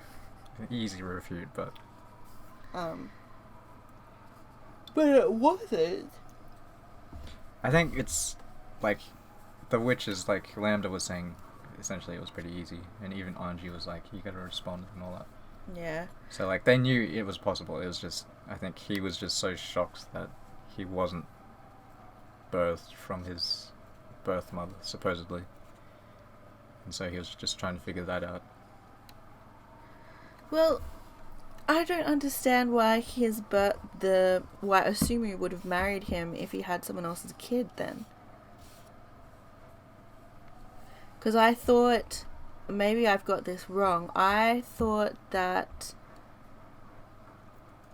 Kirie was kind of annoyed because Asumi ended up marrying Rudolph. I thought it was because she got pregnant first, while Kirie had the miscarriage. Yeah, I'm not sure about the timings, but I'd assume it's kind of similar timing. Like, Asumi, like, just got pregnant before she did. Yeah, because I thought that wasn't it she got pregnant first, but she had a miscarriage, or... No, I think it was that Asumi got pregnant at the same time? like right before Kirie found out she was pregnant. And then, like, he was, like, hopping between the two, and then Kirie had the miscarriage. So then, was it a miscarriage or a stillbirth? I can't remember. I think she had a miscarriage. So I don't think she went full time. Asumi had Battler, supposedly. Apparently not, who knows. And Because then that's just what doesn't like add up. what? The whole like, well, like, I'm pregnant, we'll get married. Oh, actually, I'm not pregnant. I didn't have a baby. Where did that baby go? What happened to baby? And then we've got Battler, who's just come poof out of nowhere. Like, it was just like... They actually picked him up off the street. Ugh. But he's got the same hair as Angie. Like, they're definitely related. Well, it's said that he is Rudolph's son. Yeah, so- he's Rudolph's son. Why is he like, we're not blood related? He's like half blood related to Angie. Poor Angie. Yeah, Battler logic. I feel like Battler's been so stupid with his thinking and kind of pathetic since Angie's come along. We've got this character who's like Yeah. just seems Well, smarter and more intelligent and more like I'm sassy. pretty sure it was last episode, but Beatrice said in red, she was like, and you were incompetent. And then, it's true. It was in red, so you can't deny Yeah. it. But yeah, so we feel like we got that good character, and now we've gotten rid of Angie, and Battler's supposed to do everything, and all of a sudden he's like, here, take this blue truth and that blue truth. Although his blue truth was still not the greatest. He'd finally started fighting back properly. Properly, but Yeah. kind of properly. Like, It'd become too much of a game. well, yeah, it'd become a game, but he was still using twisted logic. But, like, I mean, he kind of has to. He's fighting the witch. Fight the witch, fight the witch. But as you could see, she was holding back still. Yeah. She held back, came back, and still held back. And she came back. But when they said all that red truth in the tea party, wasn't it also giving us clues as well? Yeah, you can say that. Because I was like, I thought when Burncastle was like, you shouldn't be saying that. Yeah. It was like, you're giving away all the answers. Well, she said that, because Beatrice was trying to say that, oh, I'm a witch, so I use magic to do this. But, like, Lambda actually said, like, oh, this murder was done through a shooting murder. Yeah. That's why she was like, you shouldn't really be doing that. But Lambda didn't, like, pick up on it, did she? She was just like, oh, well, whoops. They're just in their sugar high. The Voyager witches don't care. And do we end up finding what the other Beatrice... So is this Beatrice that we're fighting, like, Black Witch Beatrice? Black Witch? Because there's two Beatrices. Golden Witch? The Black Witch is that Ava. Just Ava is Beatrice. just Black Witch. Well, not Ava, but Beatrice. I think she just represents that. I don't know what we're gonna do for the next episodes. What do you mean? Would you do it through like a Zoom or something? Because it's kind of hard to like get everything done in like short spans when you come.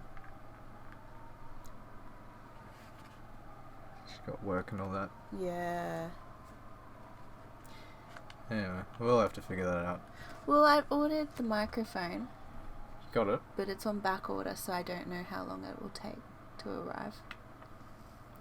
But I Yeah. did get a microphone. We'll see how it goes. Yeah. I just want to get to the answer rocks. 92. Ah! My favorite characters? Wait, there's still more characters? Oh yeah. 8 episodes. There's a lot of characters. 8 what? No, go back. It says 4. Yeah, this is the question arcs. Here, let's... It's not going to show in the video, but hey, look. Look at this. Wait, no. Don't look. Just, yeah, just for... You didn't see anything. She actually didn't. But yeah, the answer arcs are another 4 episodes. I've told you this like 8 billion times. Why couldn't I see it? It's a different game. Just in case some spoilers came up. No. Why can't... It doesn't show that... It shows... Oh yeah, it's under a different game. Okay.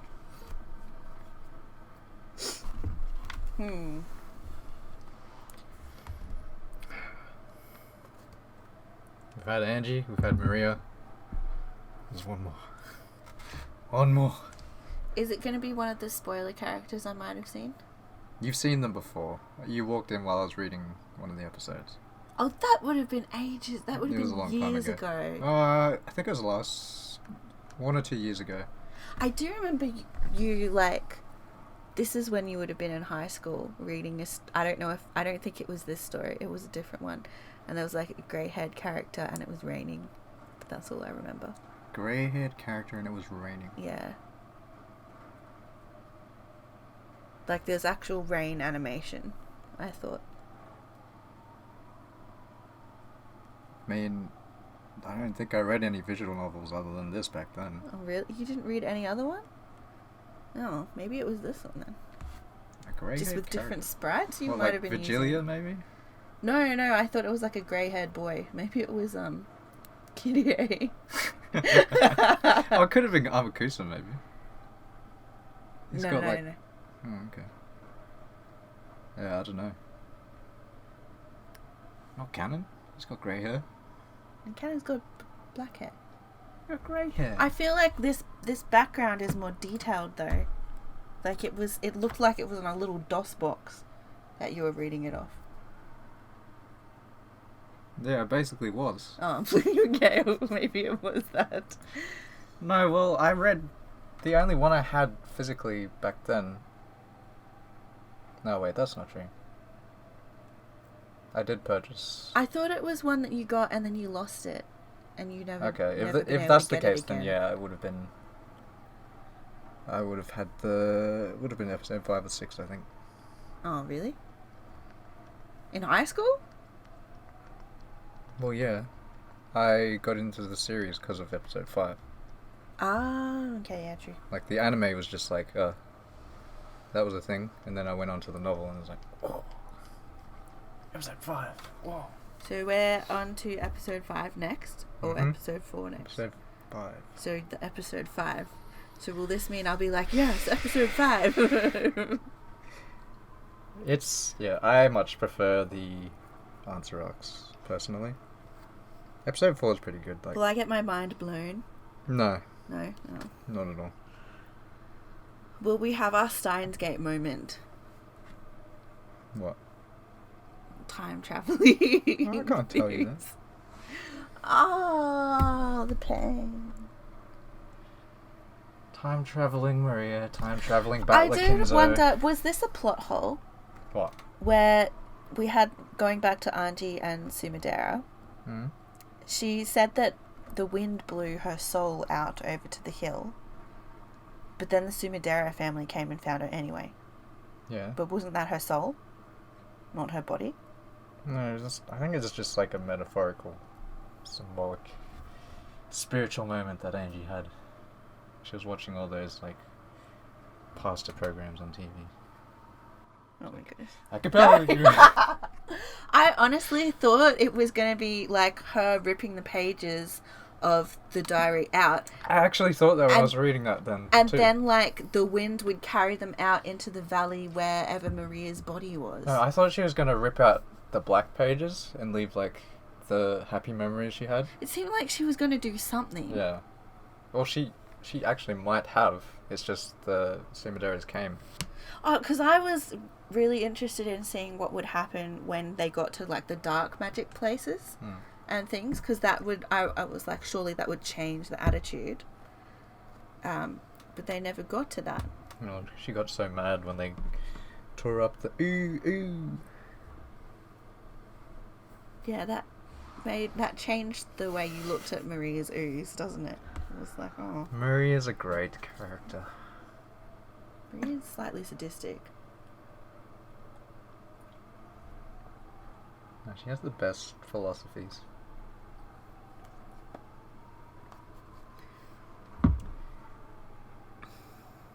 I just want to start episode 5. Well, I guess we will see everyone when we do episode 5. Nah. This is the end of the series. Oh, come Farewell, on. everyone. Come on. We'll be doing episode 5. And maybe some other things too. Yeah. Yeah, you want to do other stuff. Yeah. I don't mind, but I just want to read them. Alright, well, thanks anybody who's watching, and Peace out. I hope you've enjoyed. Who knows when the next one will be, but until then, goodbye.